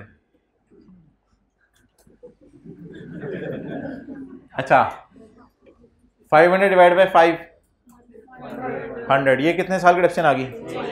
1 साल की। इसको किससे मल्टीप्लाई कर दिया? 3 से मल्टीप्लाई कर दिया। अगर किसी को ये कैलकुलेशन अच्छी नहीं लग रही तो 100 रुपया डेप्रिसिएशन 2013 की, 100 रुपया 2014 की, और 100 रुपया डेप्रिसिएशन 2015 की। तो 500 माइनस 300, मैं क्यों 200, आप दें 200। अच्छा, कितना आ गया जी? बता दें जी, बस की BV 200। Cost minus 1 year depreciation या minus 3 year depreciation? Cost minus accumulated depreciation. ये आपकी बुक वैल्यू आ गई। अब ओके, लाइट चली गई है, लेकिन देखें तालीम के फरोग के लिए कैसे कोशिश है। तो कॉस्ट आ गई 500, उसमें से कम्युलेशन माइनस कर दिया आपने 300, तो कॉस्ट में से कम्युलेशन माइनस कर दी, बुक वैल्यू आ गई 200। अब आप 31 दिसंबर 15 को खड़े होकर बस से 2 सवाल पूछेंगे। 31 दिसंबर 15 को खड़े होकर बस से 2 सवाल पूछेंगे। बस, will you like to go today और will you want to stay here for remaining 2 years with me? अब आप बस से 2 सवाल पूछेंगे। एक सवाल बस से आप ये पूछेंगे कि बस अगर आज तुम जाना चाहो तो मेरी तरफ से आजाद हो। ठीक है, एक ऑप्शन ये है बस के पास। ठीक है, आप बस को बाजार में क्या कर दें, भाई बस बेचने जा रहे हो, ओ भाई भाई अच्छा। पहला सवाल आप बस से क्या पूछेंगे? अगर आज तुम जाना चाहो तो जाओ। ऑप्शन 1 ये है बस के पास। ठीक है, क्या उस सूरत में बस जाते हुए हमें कुछ दे के जाएगी? बस जाते हुए हमें कुछ दे के जाएगी, कुछ ना कुछ कोड़ी के दामों तो नहीं बिकेगी, कुछ ना कुछ पैसे दे के जाएगी। ऑप्शन 1 ये। और ऑप्शन 2 क्या? कि बस को क्या करें? इस्तेमाल। कितने साल इस्तेमाल हो चुकी? कितने रह गए? 2 साल बस को और इस्तेमाल करें। कितनी ऑप्शंस आ गई? 2 ऑप्शंस आ गई। या बस को रखें या बस को बेच दें। अब ये आपका अपना डिसीजन है। इन दोनों में से जो बेस्ट डिसीजन होगा उसकी तरफ हम जाया करेंगे। इन दोनों में से जो बेस्ट डिसीजन होगा उसकी तरफ हम जाया करेंगे। लेकिन प्लीज इंपेयरमेंट टेस्ट करते हुए बस को बेच नहीं देना। बेचना नहीं है, बस सोचना है अगर मैं बेचूं तो कितने देके जाएगी और अगर मैं इस्तेमाल करूं तो कितने देके जाएगी। इसके लिए एक कैलकुलेशन हम परफॉर्म करेंगे, लेकिन उससे पहले डिस्काउंटिंग की रिवीजन कर लें थोड़ी सी। फिगर्स को डिस्काउंट कैसे करते हैं, फिर आपको नोट करने का टाइम दूंगा। फिलहाल डिस्काउंटिंग की रिवीजन हेडिंग देके आप अटेंटिव हो जाएं।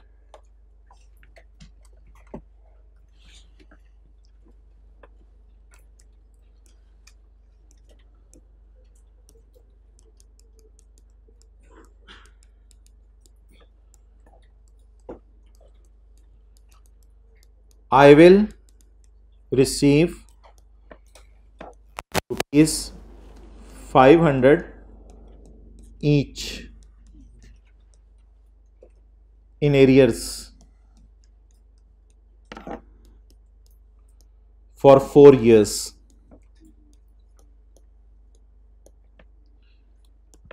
Discount rate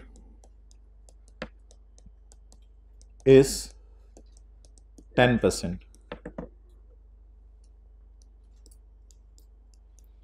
Answer.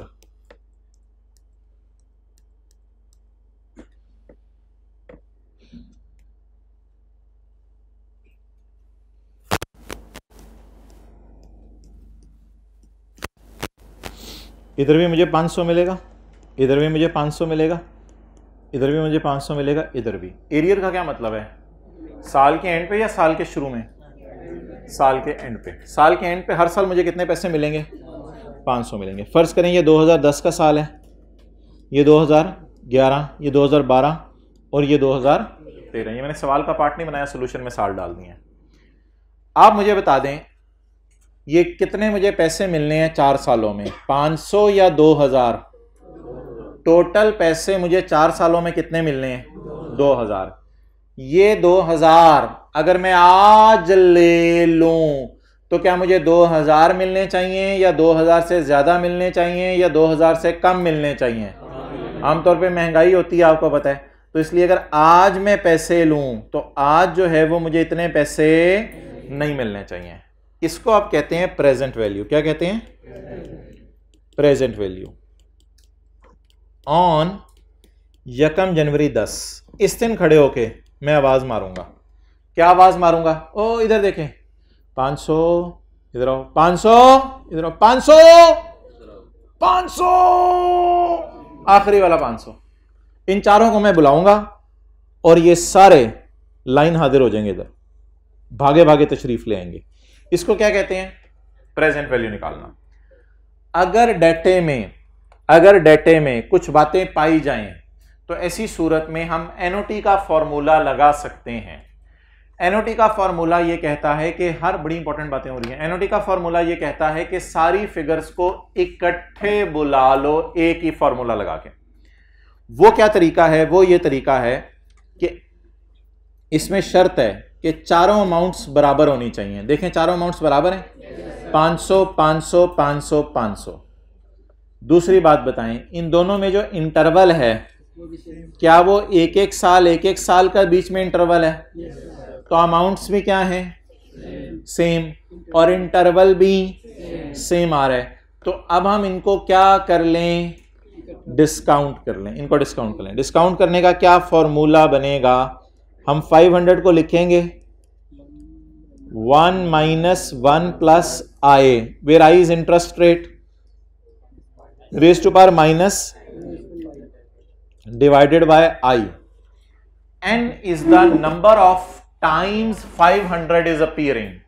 Can you count the number of times 500 is appearing? 1, 2, 3, 4। 4 दफा क्या नजर आ रहा है? 500। 4 दफा क्या नजर आ रहा है? 500। अब आपको जो 4 दफा 500 नजर आ रहा है, इनको आप इकट्ठे बुला सकते हैं। 500 इंटू 1 माइनस ये जो है ना 1 प्लस आई, तो ये 1 प्लस 10% है, लेकिन 10% को जब मैं पॉइंट्स में लेके जाऊंगा तो ये 0.1 बन जाएगा। तो 1 प्लस 0.1 यानी 1.1, 1.1 raise to power minus 4 divided by 0.1।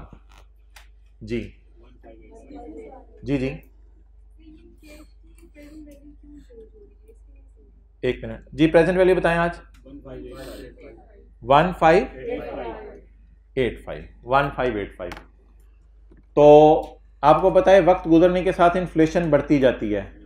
अगर कोई बंदा आपसे वादा करे कि मैं तुम्हें अगले 4 साल तक 500 रुपया दे दूं, तो क्या अगर आप उसे कहें कि मैं सब्र नहीं कर सकता, मुझे पैसे कब चाहिए? आज, तो वो क्या कहेगा कि फ्यूचर में तो पैसे की कीमत बढ़ जाएगी। तो आज अगर तुम पैसे में से मांगते हो तो आज खड़े होके मैं तुम्हें 500 2000 नहीं दूंगा, मैं सिर्फ तुम्हें कितना दूंगा आज खड़े होके? 1585। जी क्लियर हो गया? सिंपल सी बात है। कोई बंदा आपको ये कहे कि यार आप 10 साल बाद आके ना 1 करोड़ रुपया ले लेना, आप उसे कहें नहीं यार मुझे आज पैसे चाहिए। अब आप मुझे बताएं क्या वो उतने ही पैसे दे देगा? अब वो क्या कम पैसे देगा, ज्यादा पैसे देगा? जी नहीं, कैश की वैल्यू नहीं, इन्फ्लेशन तो बढ़ती है ना मुल्क में, तो इन्फ्लेशन की वजह से आप समझ लें परचेजिंग पावर कम हो जाती है। अब जो है वो अगर अभी आपके पास 1585 है तो शायद आप 10 किलो जो है वो आटा खरीद सकें, और फ्यूचर में आप 1585 से नहीं खरीद सकेंगे, फ्यूचर में आपको ज़्यादा पैसे चाहिए होंगे वो चीज़ खरीदने के लिए। तो ये रीज़न है बस, टाइम। हाँ वो कह सकते हैं बिल्कुल। तो अगर एक बंदे को 500 500 500 4 साल तक मिलना है, लेकिन अगर उसमें लालची और वो कहे मुझे आज ही चाहिए, तो क्या उसको 2000 मिलेगा सिर्फ 1585? 1585।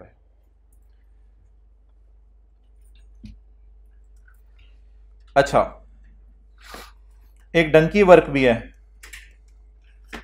Dunki work.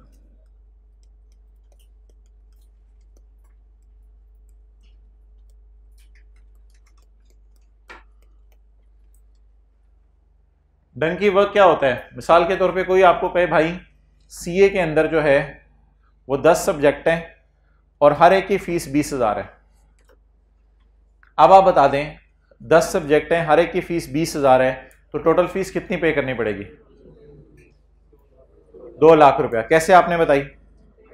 20,000 multiplied by 10, 2 lakh रुपए आ गए।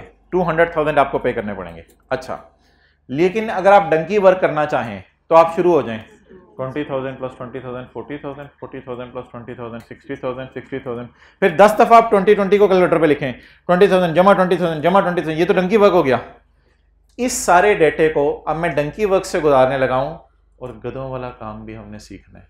इस सारे डेटे को मैं डंकी वर्क से गुजारने लगा हूं, और तब डिस्काउंटिंग करके देखते हैं जवाब क्या आना चाहिए। सेम आना चाहिए बिल्कुल, या 1585 आना चाहिए, जो भी आपको पसंद हो। 500 इंटू 1.1 रेज टू पावर -1। इसमें सिर्फ आपने ये करना है, यानी 1 plus I raise to power -n। मुझे बता दें मैं खड़ा कहां पे हूं क्लास में, हद होगी। 1 जनवरी 10 पे मैं खड़ा कहां पे हूं? फील करें मैं कहां खड़ा हूं? 1 जनवरी 10 पे। इस 500 को अब मैं मैनुअली बुलाऊंगा, इस 500 को पहले आवाज मारूंगा, तो ये दौड़े दौड़े कितने साल पीछे आएगा? 1 साल पीछे आएगा। पहले वाले 500 को बुला लेते हैं। 500 तशरीफ ले आए। 1.1 रेज टू पावर -1। आगे चलें जी। प्लस बोले बोले बोले बोले बोले प्लस 500, कौन सा वाला? दूसरा वाला। 500 इंटू 1.1 रेज टू पावर, जहां मैं खड़ा हूं और जहां ये 500 खड़ा है, इसमें कितने मील का फासला है? 2 मील का, या 2 साल का। कितने साल का फासला है? 2 साल का फासला है। और डिस्काउंट रेट भी सालाना है। सवाल खामोश होगा तो रेट पर एनम होगा, तो रेट भी पर एनम है। तो इसमें कितने एनम्स आ रहे हैं, यानी कितने साल आ रहे हैं दरमियान में। अब इस 500 को कितने साल पीछे बुलाऊं? इस 500 को कितने साल पीछे बुलाऊं? Raise to power -2। और अगला वाला जो 500 है रेज टू पावर -3। इस वाले 500 के और मेरे दरमियान 1 2 3, तो इसको 3 साल पीछे बुला लें। और मेरे पास जगह नहीं है, वरना इसको एक लाइन में लिख देता बेशक मैं ऐसे। 500 into raise to power -4। Calculator को टोटल पे लगा दें। 1585। जो पंजाब वाले कहते हैं आ जाके खोती बोर्ड थल, सॉरी, तो यानी कि वहीं खड़े हो गए आके। तो ये निकालने के 2 तरीके हैं। चलें जी, हर अच्छा बच्चा नोट कर ले, और कैलकुलेटर ना लाने की कस्में खाई हुई हैं, कैलकुलेटर भी ले आया करें। कैलकुलेटर आपका निकालो बैग से, कैलकुलेटर यूज करें। अस्सलाम वालेकुम।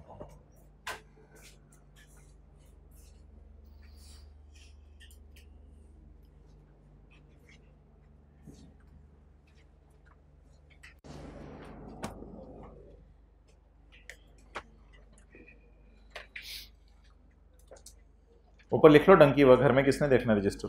लिख लो डंकी वर्क।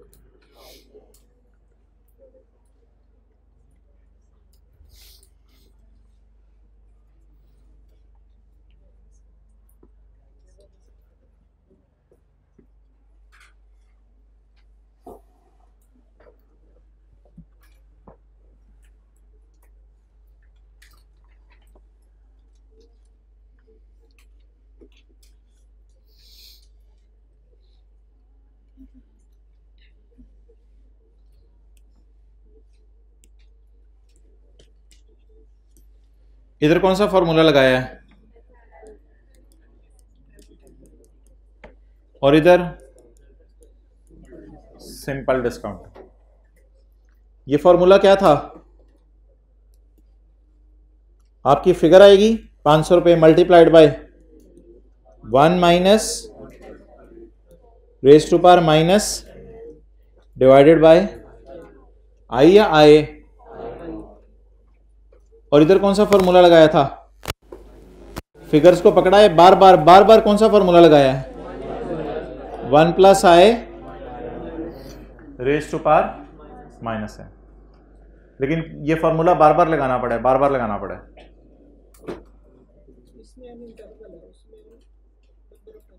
हाँ, ये मैं बताता हूं।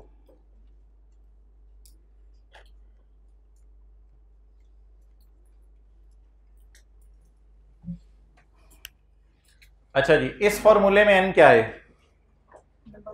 कितनी दफा 500 नजर आ रहा है? मैं होता हूं पीछे।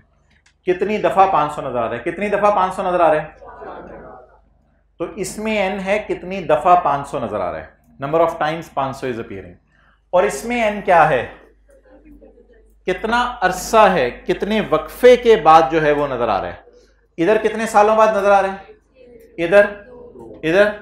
इधर 4। तो इधर n है कितनी दफा 500 नजर आ रहा है, और इधर n क्या है? कितने अरसे बाद आपको नजर आ रहा है। क्लियर? अच्छा,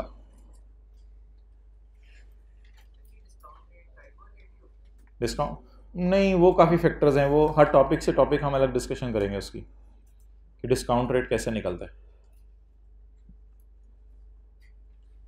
ओके, जल्दी करें।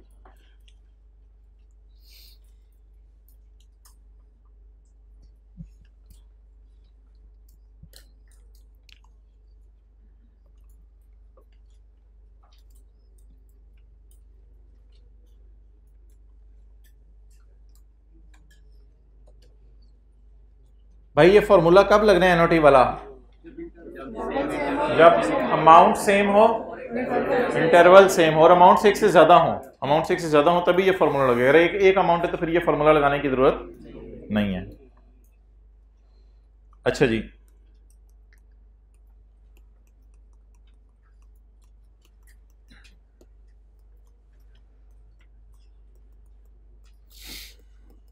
I will receive rupees 600 after 3 years।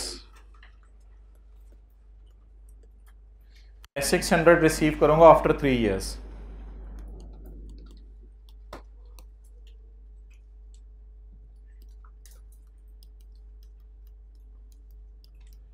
Discount rate is 12%।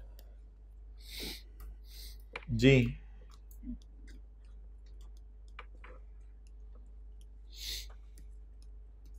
जी मोहतरम, ये सही है। 600 I will receive rupees 600 each, या एग्जैक्ट 600 आफ्टर 3 ईयर। इस 600 की जगह 200। मैंने ये तो नहीं कहा 600 3 हिस्सों में मिलेगा, बस आई विल रिसीव 600 आफ्टर 3 ईयर। 3 साल बाद कोई बंदा आएगा मुझे 600 देके चला जाएगा आसमानों से। बस आई विल रिसीव 600 आफ्टर 3 ईयर्स। इधर कितना रिसीव करूंगा? 0।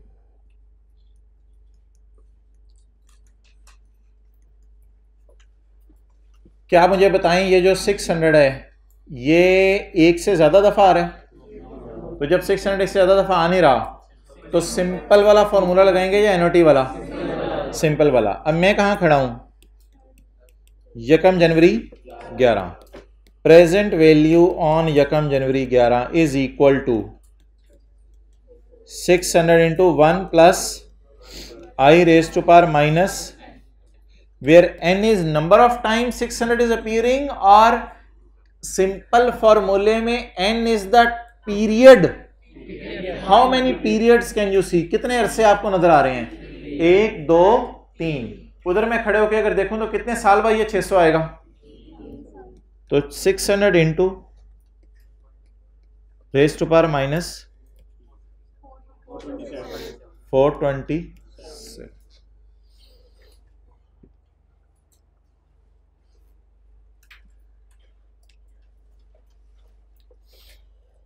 क्लियर? तो अगर अमाउंट एक ही हो तो कौन सा फॉर्मूला लगाने? सिंपल। और अगर अमाउंट एक से और अमाउंट सेम हो और तीसरा इंटरवल भी, तो कौन सा फॉर्मूला लगाने? एनोटे वाला। बस की तरफ वापस आ जाए। अच्छा ये नोट करे कोई तो कर ले।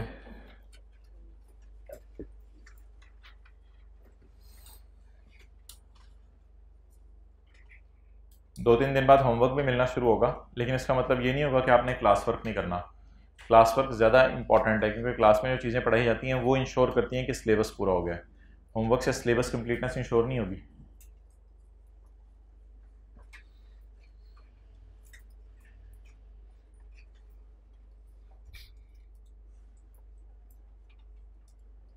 अच्छा जी, बस की तरफ वापस आ जाएं।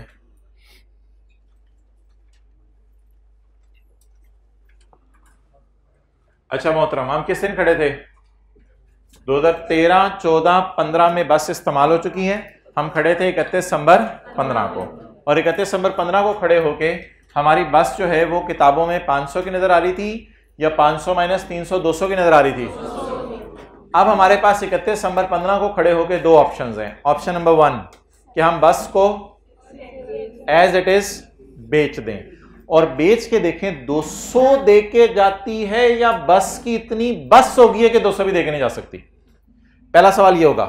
दूसरी ऑप्शन क्या है कि आप इसको मत बेचें, आप इसको रखें, आप इसको पालें। जैसे आपके पास कोई भैंस है और वो भैंस या गाय है, उसको पोलियो हो गया। अब आपके पास दो ऑप्शन है। ऑप्शन नंबर 1 आप इसको एज इट इज बेच दें। ऑप्शन नंबर 2 आप इसको इस्तेमाल करते हैं, इस्तेमाल करते नहीं जब तक कि भैंस ये ना कह दे कि मैं बस जा रही हूं, अब तो मुझे लग रहा है मेरा वक्त करीब आ गया है, तब तक आप भैंस को रखें। अब आपके पास दो ऑप्शन है। नंबर 1 भैंस को बेच दें, नंबर 1 भैंस को पालें। लेकिन अगर आपने भैंस को पालना पड़ा तो फिर बंदा भी रखना पड़ेगा, फिर आपको चारा भी खरीदना पड़ेगा, फिर आपको उसकी देखभाल भी करनी पड़ेगी, फिर आपको रातों को उठ के उसकी जो है वो खिदमत और सेवा भी करनी पड़ेगी। तो ऐसी सूरत के अंदर याद रखिएगा, बस की अगर मिसाल जहन में लाएं, आपके पास अगर बस मौजूद है और तीसरे साल के एंड पे आप खड़े हैं, बकाया 2 साल बस की उम्र रह गई है, अब आपके पास जो है वो दो ऑप्शंस होंगी। या तो आप बस को बेच के फायदा उठा लें या बस को इस्तेमाल करके फायदा उठा लें।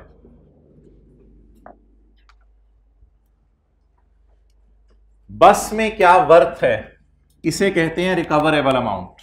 बस में कितनी जान है, इसे क्या कहते हैं? हमारी किताबों में कितने पे पड़ी हुई है बस? 200 पे। इस बस से मैं क्या रिकवर कर सकता हूं? What is my recoverable amount? What is my recoverable amount? इससे क्या मैं रिकवर कर सकता हूं? There are 2 options. Option one जिसे मैं कहूं fair value less cost to sell. आज इसकी कीमत क्या है और इसको बेच के कितने पैसे आ सकते हैं। इसका मतलब है मैं बस को बेचना चाह रहा हूं, मैं बस को बेचना चाह रहा हूं। ऑप्शन 2 मेरे पास क्या है? Value if I use it. Value if I, इसे अंग्रेजी में कहते हैं वैल्यू इन। अगर मैं इसे यूज, भाई इधर उधर ना देख, वैल्यू इन यूज। अगर मैं इसे यूज करूं तो मुझे क्या देके जाएगी, ये अलग बहस है। और अगर मैं इसे बेच दूं तो मुझे क्या देके जाएगी, ये एक अलग बहस है। अच्छा एक बात आप याद रखिएगा, ये जो फिगर्स होंगी ये किस तारीख की होंगी? 31/12/15 की, जिस दिन इंपेयरमेंट टेस्ट परफॉर्म हो रहा है। ये आज की फिगर्स होंगी, इसलिए इनको डिस्काउंट नहीं करना पड़ेगा।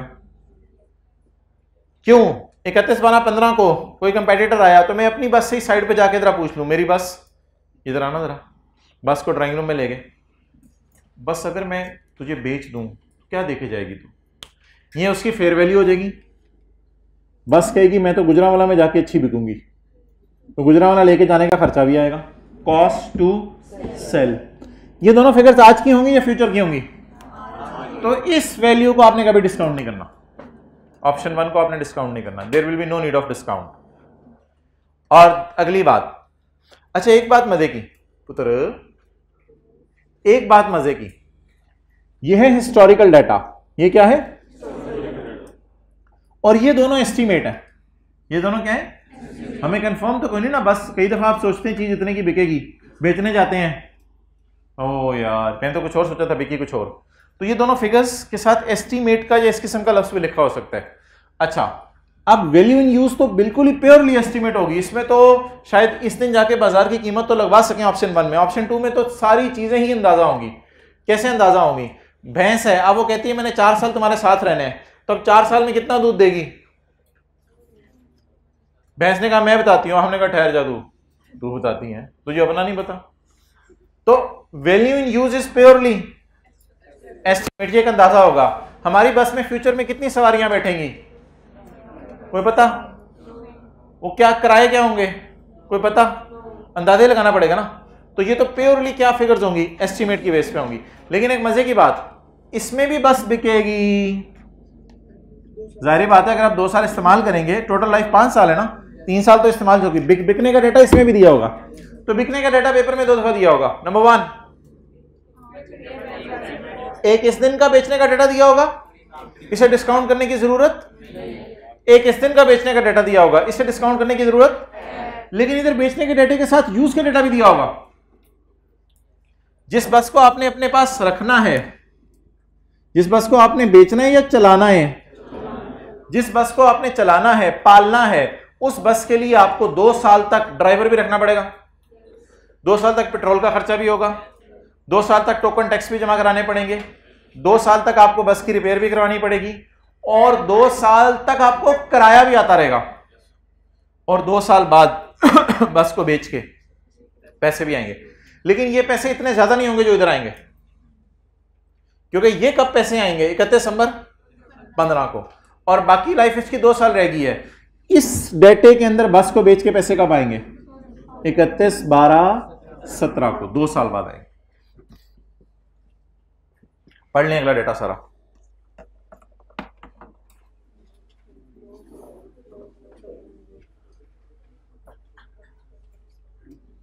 नोट्स भी आपके पास है, जहां से भी पढ़ना चाहें।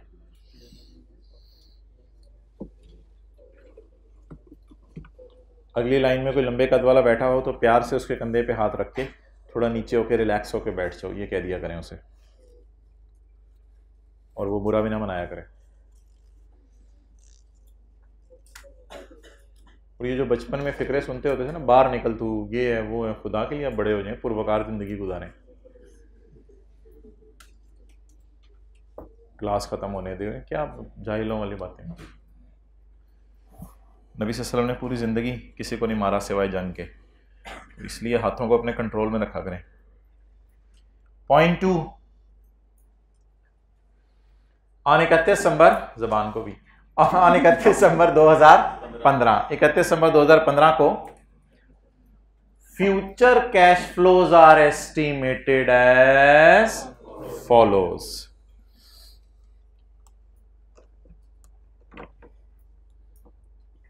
शायद आपको पता हो कि हमारी बस जो है वो 13, 14 और 15 में इस्तेमाल हो चुकी है। इस वक्त इसकी बुक वैल्यू कितनी आ रही है? और 16 और 17 आ गया है, या ये फ्यूचर है? On 31 December 15 future cash flows are estimated as follows. Annual inflow, mobile use कर लिया, चलो बहुत अच्छा होगा। एनुअल इनफ्लोज ये क्या होगा? फेयर फ्रॉम पैसेंजर, पैसेंजर से किराया आएगा। Annual outflows, petrol, token tax, repair, ये सारी चीजें, ये सैंडविच खिलाना रास्ते में, अब वो लेज में बदल चुका हुआ है। एनुअल आउटफ्लोज, पेट्रोल का खर्चा। तो ये बस को चलाकर हम पाएंगे और ये बस को चलाकर हम खोएंगे। एनुअल इनफ्लोज और एनुअल क्यों लिखा हुआ है इनके साथ? क्योंकि ये 16 के एंड पे भी आने हैं और 17 के एंड पे भी आने हैं। And eight the end of life, eight the end of life का क्या मतलब है? हाँ, जब इसकी यूजफुल लाइफ एंड हो रही होगी। वो तारीख बता दें क्या बनेगी? छा गए आप। Eight 31 December 17 bus can be जा sold at ₹25, cost to sell will be ₹2। ये डाटा आज का है या सारा फ्यूचर का है? एट एंड ऑफ लाइफ का क्या मतलब है?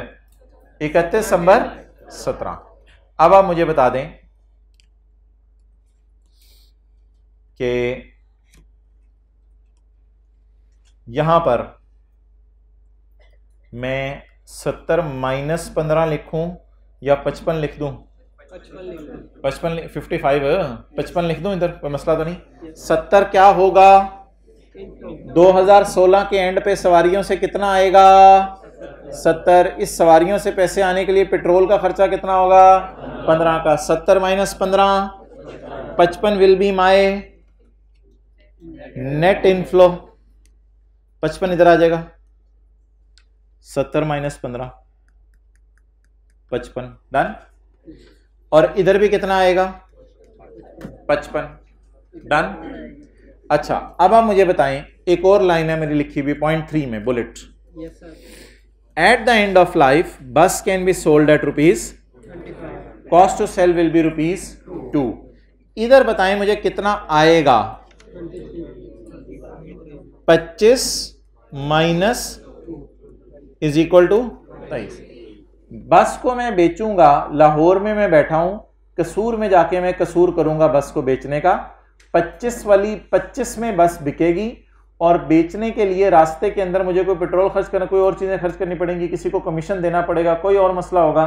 तो 25 minus 2, what will be my बचे कुचे पैसे? 23। अब आप मुझे बता दें, if I am standing here, थोड़ा सा मुंह इधर हो गया, खैर है, मुंह इधर ही होना चाहिए वैसे भी। If I am standing here, तो फ्यूचर में मुझे बस क्या देके जाएगी? 55 किलो दूध? नहीं, 55 रुपए। फ्यूचर में मुझे बस क्या देके जाएगी? 55 रुपए। और ये बस को चला के कमाऊंगा, चला के बेचूंगा भी तो सही ना दूसरे साल के एंड पे। तो बेच के कितने पैसे आएंगे? 23। अब आप मुझे बता दें, इन 55 पे कौन सा फॉर्मूला लगा लिया जाए और इन 23 पे? क्या ये एक से ज्यादा दफा नजर आ रहे हैं? क्या ये सेम है?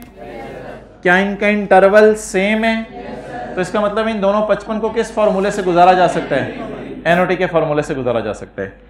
या 23 है या 023 है?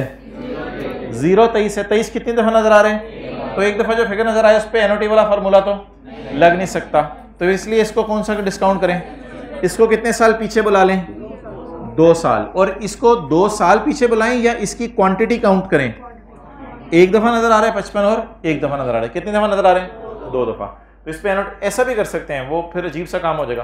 55 को अलग डिस्काउंट कर लें मैनुअली, और 55 और 23 को जमा करके इसको अलग डिस्काउंट कर लें। बहरहाल इतनी ज़्यादा डिस्काउंटिंग में भी जाने की जरूरत नहीं, जो सिंपल हमने देखा है वो करते हैं। वैल्यू इन यूज निकालें जी। 55 पे क्या लगाना है? एनओटी का फॉर्मूला लगाएं जी।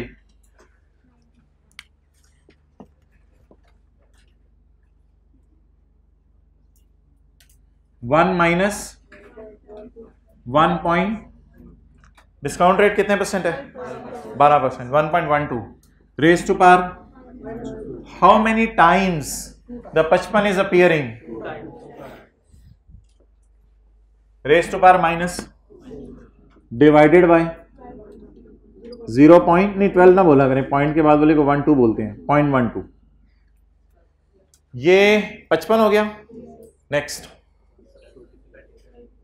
प्लस 23। यहां पे मैं खड़ा हूं उदास, कितने साल बाद 23 आएगा?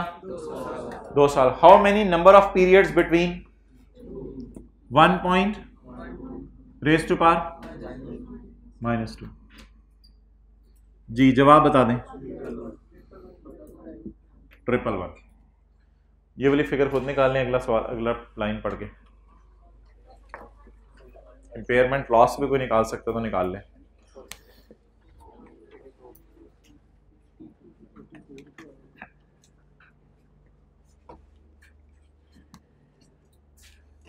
भाई जने को इम्पेयरमेंट लॉस कटे।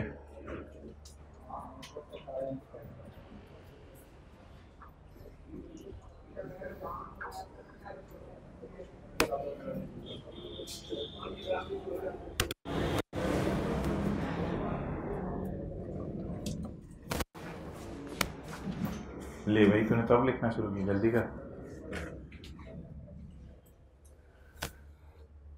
करो करो जल्दी।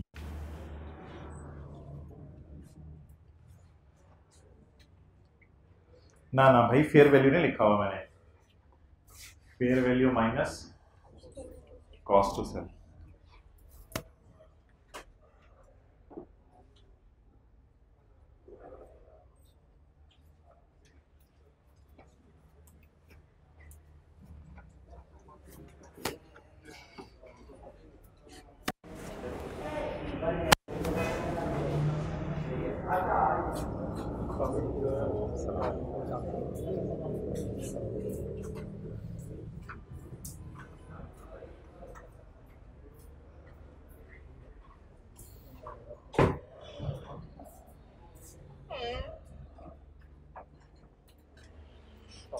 अभी आए हो?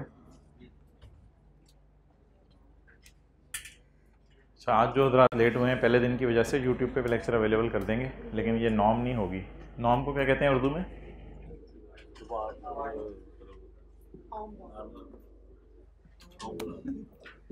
अच्छा जी, अच्छा जी, एक ऑप्शन ये भी है कि हम इस बस को क्या करें, आज ही बस करा दें और आज ही इसको बेच दें।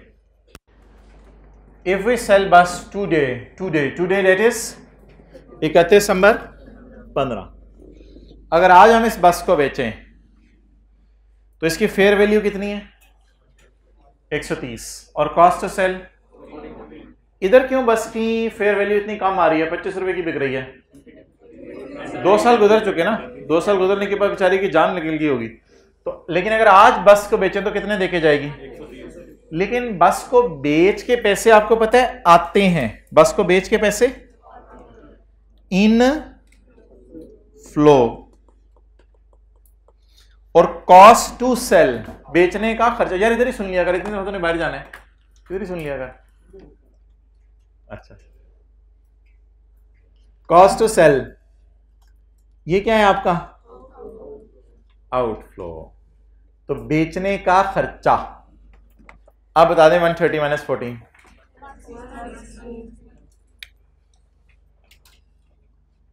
130 इज इक्वल टू 1,116।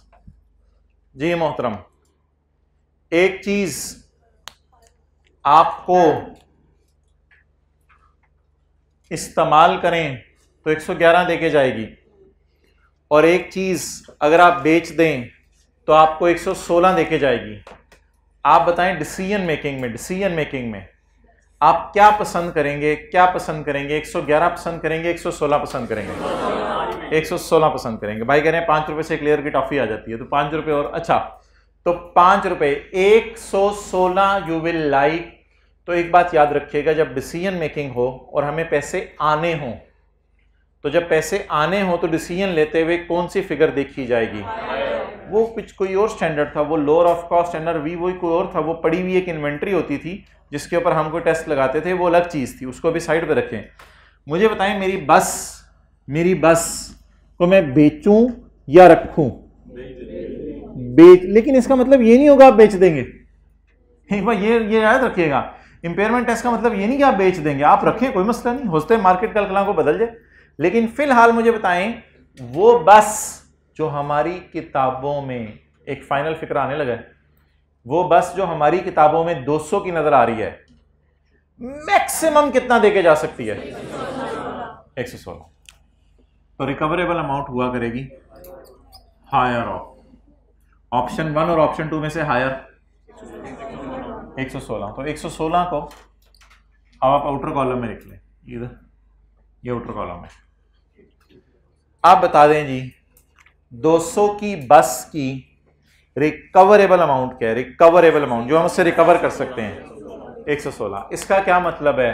क्या हमारी बस की बस हो गई है? जी बिल्कुल 84। ये साइन जरूरी नहीं नेगेटिव आए तो इंपेयरमेंट लॉस आपने से कहना है। साइंस के चक्कर में नहीं पढ़ना पॉजिटिव नेगेटिव, आपने लॉजिक देखनी है। किताबों में कितने पे पढ़ी है? मैक्सिमम कितना देके जा सकती है?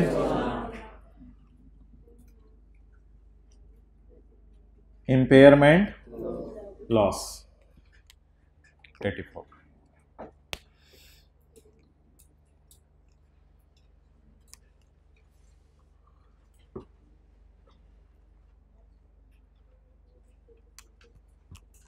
जी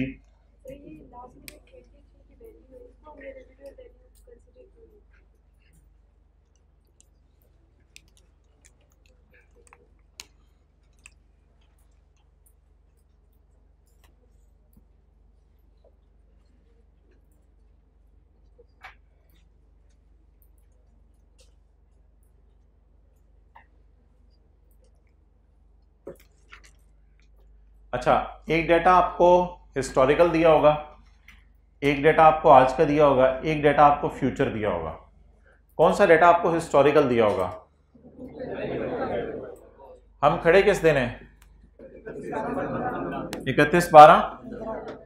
हिस्ट्री जगह जाने 13 को कितने का खरीदा था एसेट? तो ये हिस्टोरिकल कॉस्ट है। बिल्कुल हिस्टोरिकल कॉस्ट को हमने डेप्रिशिएट किया, बुक वैल्यू आ गई। तो यहां पे खड़े होके एक डेटा आपको किसका दिया होगा? हिस्टोरिकल। उसकी बेस पे आप क्या निकाल लेंगे? Book value. एक डेटा दिया होगा आपको आज का, टुडे का, वो क्या होगा? Fair value minus cost. और एक डेटा आपको दिया होगा फ्यूचर का, वो आपको किस में हेल्प करेगा? अब आप बता दें fair value minus cost to sell इस दिन की गिवन होगी, तो इस डेटे की बुनियाद पर fair value minus cost to sell निकलेगी। और ये जो डेटा है इसकी बुनियाद पर क्या निकलेगी? Value in. तो डिस्काउंटिंग किसकी करनी है? Fair value minus cost to sell की या वैल्यू इन यूज की? वैल्यू इन यूज की। अच्छा, कुछ स्टूडेंट्स से सवाल पूछ रहे हैं इस 25 रुपए को जो 5 साल के एंड पे थी, आपने इसको रेजिडुअल वैल्यू क्यों नहीं लिया? भाई ये एक एस्टीमेट होता है जो बदलता रहता है, ज़रूरी नहीं कि ये 25 रुपये जो है वो इस दिन खड़े होकर हमने रेजिडुअल वैल्यू एस्टीमेट की हो। अगर इस दिन खड़े होकर रेजिडुअल वैल्यू एस्टीमेट की होती तो उसका डेटा कॉस्ट और लाइफ के साथ दे देता, फुल स्टॉप डाल के था रेजिडुअल वैल्यू जितने। ये एस्टिमेशन हमने उस वक्त लगाई हैं जिस वक्त हमने बस को इम्पेयरमेंट टेस्ट से गुजारा। 31/12/17 को ही हमें ये पता चला, इसका मतलब है इस दिन ये बातें हमें नहीं पता थी। तो 31/12/15 को, सॉरी 31/12/15 को खड़े होकर हमने अंदाजा लगाया कि शायद 31/12/17 को इतने की बिक जाएगी। अगर इस डेटे के साथ आपको फुल स्टॉप के आगे कोई रेजिडुअल वैल्यू देता तो उसको आप ले लेते। अच्छा जी, अब हम मुझे बता दें P&L में क्या जाएगा और बैलेंस शीट में क्या जाएगा? 2013, 14, 15। 13 में डेप्रिसिएशन 100। हाँ 15 में 31/12/15 को कोई मसला हुआ है ना? 31/12/15 तक तो कोई मसला नहीं था ना। तो 31/12/15 की भी डेप्रिसिएशन कितनी जाएगी? 100। इंपॉर्टेंट लॉस है इंपेयरमेंट लॉस? इंपेयरमेंट लॉस जी कितना? 84।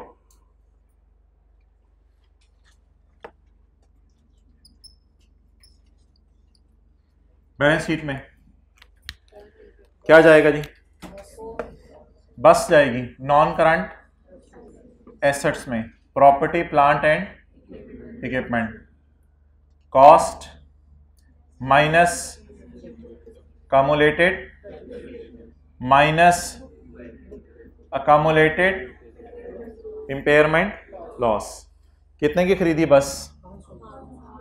500 की। पहले साल के एंड पर 31/12/13 पे अकम्युलेटेड डेप्रिसिएशन कितनी होगी? 100, क्योंकि 500 डिवाइडेड बाय 5, एक साल की डेप्रिसिएशन 100 रुपया। अच्छा, पहले साल इंपेयरमेंट टेस्ट से नहीं गुजारा तो कितनी बुक वैल्यू? 400। ये कैरी डाउन कॉस्ट है पहले साल की, यही ब्रॉड डाउन कॉस्ट बनेगी अगले साल की, और यही फिर अगले साल की कैरी डाउन बन जाएगी, क्योंकि कोई और बस हमने खरीदी नहीं। बैलेंस शीट में एज ऑन चीजें आती हैं ना। आज तक की मुझे बताएं, बैलेंस शीट होती है एज ऑन, आज तक की डेप्रिसिएशन 100 जमा 100, 2 दफा 100, 1 दफा आउट। Impairment loss आंडा। आप फील देख रहे हैं बीवी गिरती जा रही है। अच्छा, अब आप मुझे बताएं अगले साल क्या होगा? ये तो कैरी डाउन ब्रॉड डाउन मिलेगा अगले साल का एज इट इज। 100 जमा 100 200, 200 पे तो it is brought down accumulation of 2015। Yes, I mean senses, it is brought down depreciation, brought down accumulation of 2015। चलिए आपको इस तरह सुन लें फिर, it is carry down accumulation of 2014 होना चाहिए। It is carry down accumulation of 2000 and it is brought down accumulation of 2015। इस ब्रॉड डाउन में इस साल की और डेप्रिसिएशन डालें, कितनी होगी? 300। तो what is the accumulation as on now? 300। Impairment loss आज तक का 84। आप बताएं 500 माइनस 300 माइनस 84 क्या? 11। 116 पे आपकी बस क्यों आ गई है? ये तो 200 पे थी, 116 पे क्यों आ गई है? क्योंकि मैक्सिमम भी अब ये बस फायदा देके जाए तो कितना देके जा सकती है? 116 से 1 रुपया ऊपर नहीं फायदा देके जा सकती, इसलिए किताबों में गिर के कितने पे आ गई है? 116 पे। और अब फ्यूचर के अंदर डेप्रिशिएट कैसे होगा? हाँ जी बताएं। क्या?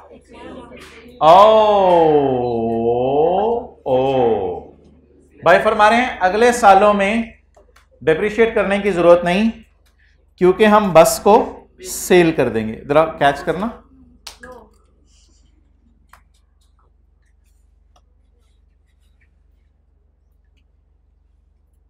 It is not sale proceeds, बेच के पैसे नहीं आए। अगर बेचें तो इतने दे देंगे, इट डजंट मीन कि हम बेच देंगे। कई दफा ऑर्गेनाइजेशंस होती हैं वो कहती हैं जी हमारा तो एक नाम है मार्केट में, तो चाहे ये यूनिट हमें लॉस भी बना के दे रहा है कोई मसला नहीं, हम इस मार्केट को छोड़ नहीं सकते। तो इसलिए इंपेयरमेंट टेस्ट में जो डाटा होता है, वो जो डिसीजन आपको दिलवाता है, वो डिसीजन लेना जरूरी नहीं है कि यार बेचने में अच्छी प्राइस आ रही है तो चलो बेच दो। इसने सिर्फ ये चेक करवाया था कि हमारी बस में वर्थ कितनी है। अब आप मुझे बता दें अगले सालों की डेप्रिसिएशन क्या होगी? अब आप बीवी को रिमेनिंग लाइफ पे खत्म कर देंगे। रिमेनिंग लाइफ कितनी है? 2 साल। तो बीवी को रिमेनिंग लाइफ पे खत्म कर दें। तो 16 और 17 इंपेयरमेंट लॉस की जरूरत नहीं। क्या करें? 116 को कितने सालों पे खत्म कर दें? 116 डिवाइड बाई 2। ये डेप्रिसिएशन की कैलकुलेशन मैंने शो किया आपको। 50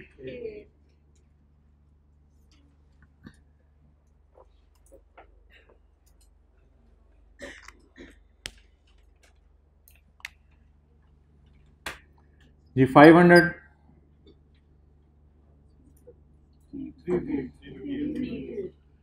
100 जमा 100 जमा 100 जमा 58 या 300 जमा 58 ना ये 84 ही रहेगा। इंपेयर दोबारा नहीं करना, कोई मसला नहीं आया। लेकिन ये इस साल का इंपेयरमेंट लॉस नहीं है, ये पिछले साल का ब्रॉड डाउन है, वही कैरी डाउन फिर आगे जाके बना है। ये पिछले साल का कैरी डाउन था 84, यही अगले साल का ब्रॉड डाउन बना और यही अगले साल का कैरी डाउन बना। समझ आई बात? अब ये 84 as it is as on चलाते रहें, जैसे 500 को चला रहे हैं ऐसे 84 को चलाते रहें। 50 लेकिन अब 58 को डिवाइड बाय 1 करने की जरूरत नहीं है। 116 को जब आपने डिवाइड बाय 2 कर दिया वो काफी है। आप ऐसे नहीं सोचना 58 को डिवाइड बाय 1 करें, कि 58 एक साल रह गया, नहीं बस 116 2 साल रह गया, बस स्ट्रेट लाइन एक ही दफ़ा निकाल लें, आइंदा कोई मसला नहीं हुआ ना अगले सालों में।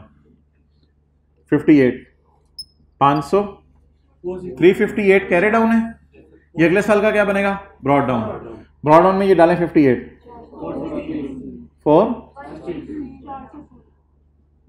इसको एज इट इज यूज कर लें।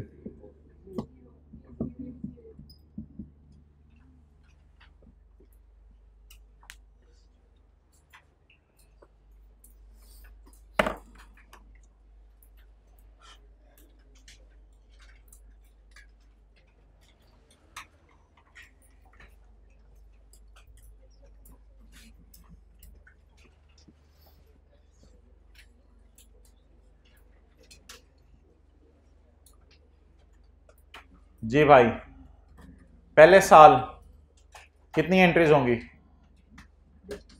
2013 में? एंट्रीज कितनी होंगी? 2। ऐसा डेबिट 500 रुपए से, और डेबिट डेबिट अकोमोडेशन क्रेडिट, ये दोनों खर्चे हैं, इनको अगर आप नेगेटिव में भी शो करते हैं तो कोई हर्ज नहीं, क्योंकि P&L बन रहा है फॉर द ईयर है, ये एज ऑन है। अच्छा, इसके बाद मुझे बताएं अगले साल क्या एंट्री होगी? एक क्या? डेबिट डेबिट अकोमोडेशन, और अगले साल debit debit accommodation, impairment loss expense debit, accumulated impairment loss credit. Debit expense debit accommodation कितने से? सिर्फ 58 से, एक एंट्री होगी बस, और अगले साल भी एक एंट्री होगी, क्या? Depreciation expense debit accommodation credit. अच्छा, आखिरी बात लिख लें फिर क्लास खत्म। अगर इधर 201 रुपये आता तो यहां 1 रुपीज लिखना था, यहां आपने फिर कुछ भी नहीं लिखना था, क्योंकि इम्पेयरमेंट लॉस कोई चीज नहीं है, इम्पेयरमेंट लॉस ही कोई चीज है, उल्टा कुछ इम्पेयरमेंट लॉस की उल्टी कोई नहीं है, तो इम्पेयरमेंट लॉस ही है। अगर आपकी गालते सुनो, हाथ दो, अगर आपकी 200 वाली चीज में 201 की जान है तो फिर ये नुकसान देके जा रही है या फायदा देके जा रही है? उस फायदे को क्यों ना बुक करें? कौन बोले prudence concept? Well done. Prudence concept कहता है फोरसीन लॉसेस को रिकॉर्ड कर लो, फोरसीन लॉसेस को रिकॉर्ड, नजर आने वाले लॉसेस को रिकॉर्ड कर लो, लेकिन नजर आने वाली खुशियों को रिकॉर्ड ना करो। शायद जिस बच्चे का रिजल्ट अच्छा आ रहा हो, फोरसीन खुशी आ रही हो, तो वो घर वालों को बताता नहीं है, कहते एक ही दफा सरप्राइज दूंगा, बता दिया तो बाद में कोई मसला हो गया तो ज्यादा। लेकिन जिसका बुरा हुआ हो वो मेंटली शुरू से ही ना प्रिपेयर करने लग जाता है, पता नहीं इस दफा आई कैप नहीं, हमारी दफा ही पे, इस तरह की बातें करता है, पर ये नहीं बताता कि साथ वालों का कैसा हुआ है, पता नहीं इस दफा आई कैप को पता नहीं क्या हुआ था, इस दफा आई कैप जो है ना पता नहीं क्या हुआ था। तो कुछ इस तरह की बातें पहले ही करना। ये क्या है? प्रूडेंस क्या कहती है? गम आने वाले हों बता दो, खुशियां आने वाली हों छुपा के रखो ना, नजर लग सकती है। तो इसलिए अगर 200 की चीज 201 जगह जा सकती है तो बता दें लोगों को, बता के रखें, छुपा के रखें।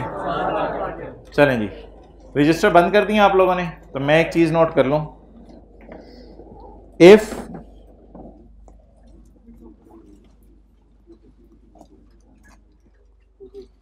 BV इज, बोले लेस देन करनी है, इस BV is less than recoverable amount. अपने समझने के लिए डेटा लिख लेता हूं ना, मैं अपने समझने के लिए डेटा लिख लेता हूं। ये 10 रुपए, ये 12 रुपए, बताएं एंट्री होगी? 10 रुपए की चीज 12 रुपए देके जानी है, खुशी आनी है 2 रुपए की, एंट्री होगी? If BV is less than recoverable amount, ये रूल 1 हो गया हमारा। तो no impairment loss and no journal, कोई जर्नल एंट्री नहीं करनी आपने। 2 रुपए की एंट्री करनी है, कोई नहीं करनी। Rule 2, if BV is greater than, हमारे सवाल का डेटा लिखवाएं इसमें, हमारे सवाल का डेटा, BV कितनी है? Recoverable amount 116। ये ऊपर वाली फिगर्स मैंने ज्यूम की थी 10 और 12। इफ बीवी इज ग्रेटर देन, अगर बुक वैल्यू आसमानों पे पहुंची हुई है लेकिन एसेट में जान ही नहीं है, तो ऐसी सूरत में important loss, impairment loss, general entry करनी है नहीं करनी, क्या करनी है, इंपेयरमेंट लॉस एक्सपेंस डेबिट और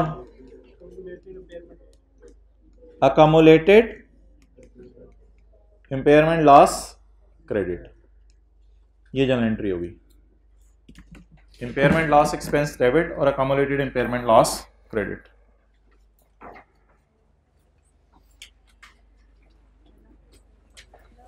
ठीक है भाई, क्लोज कर दो।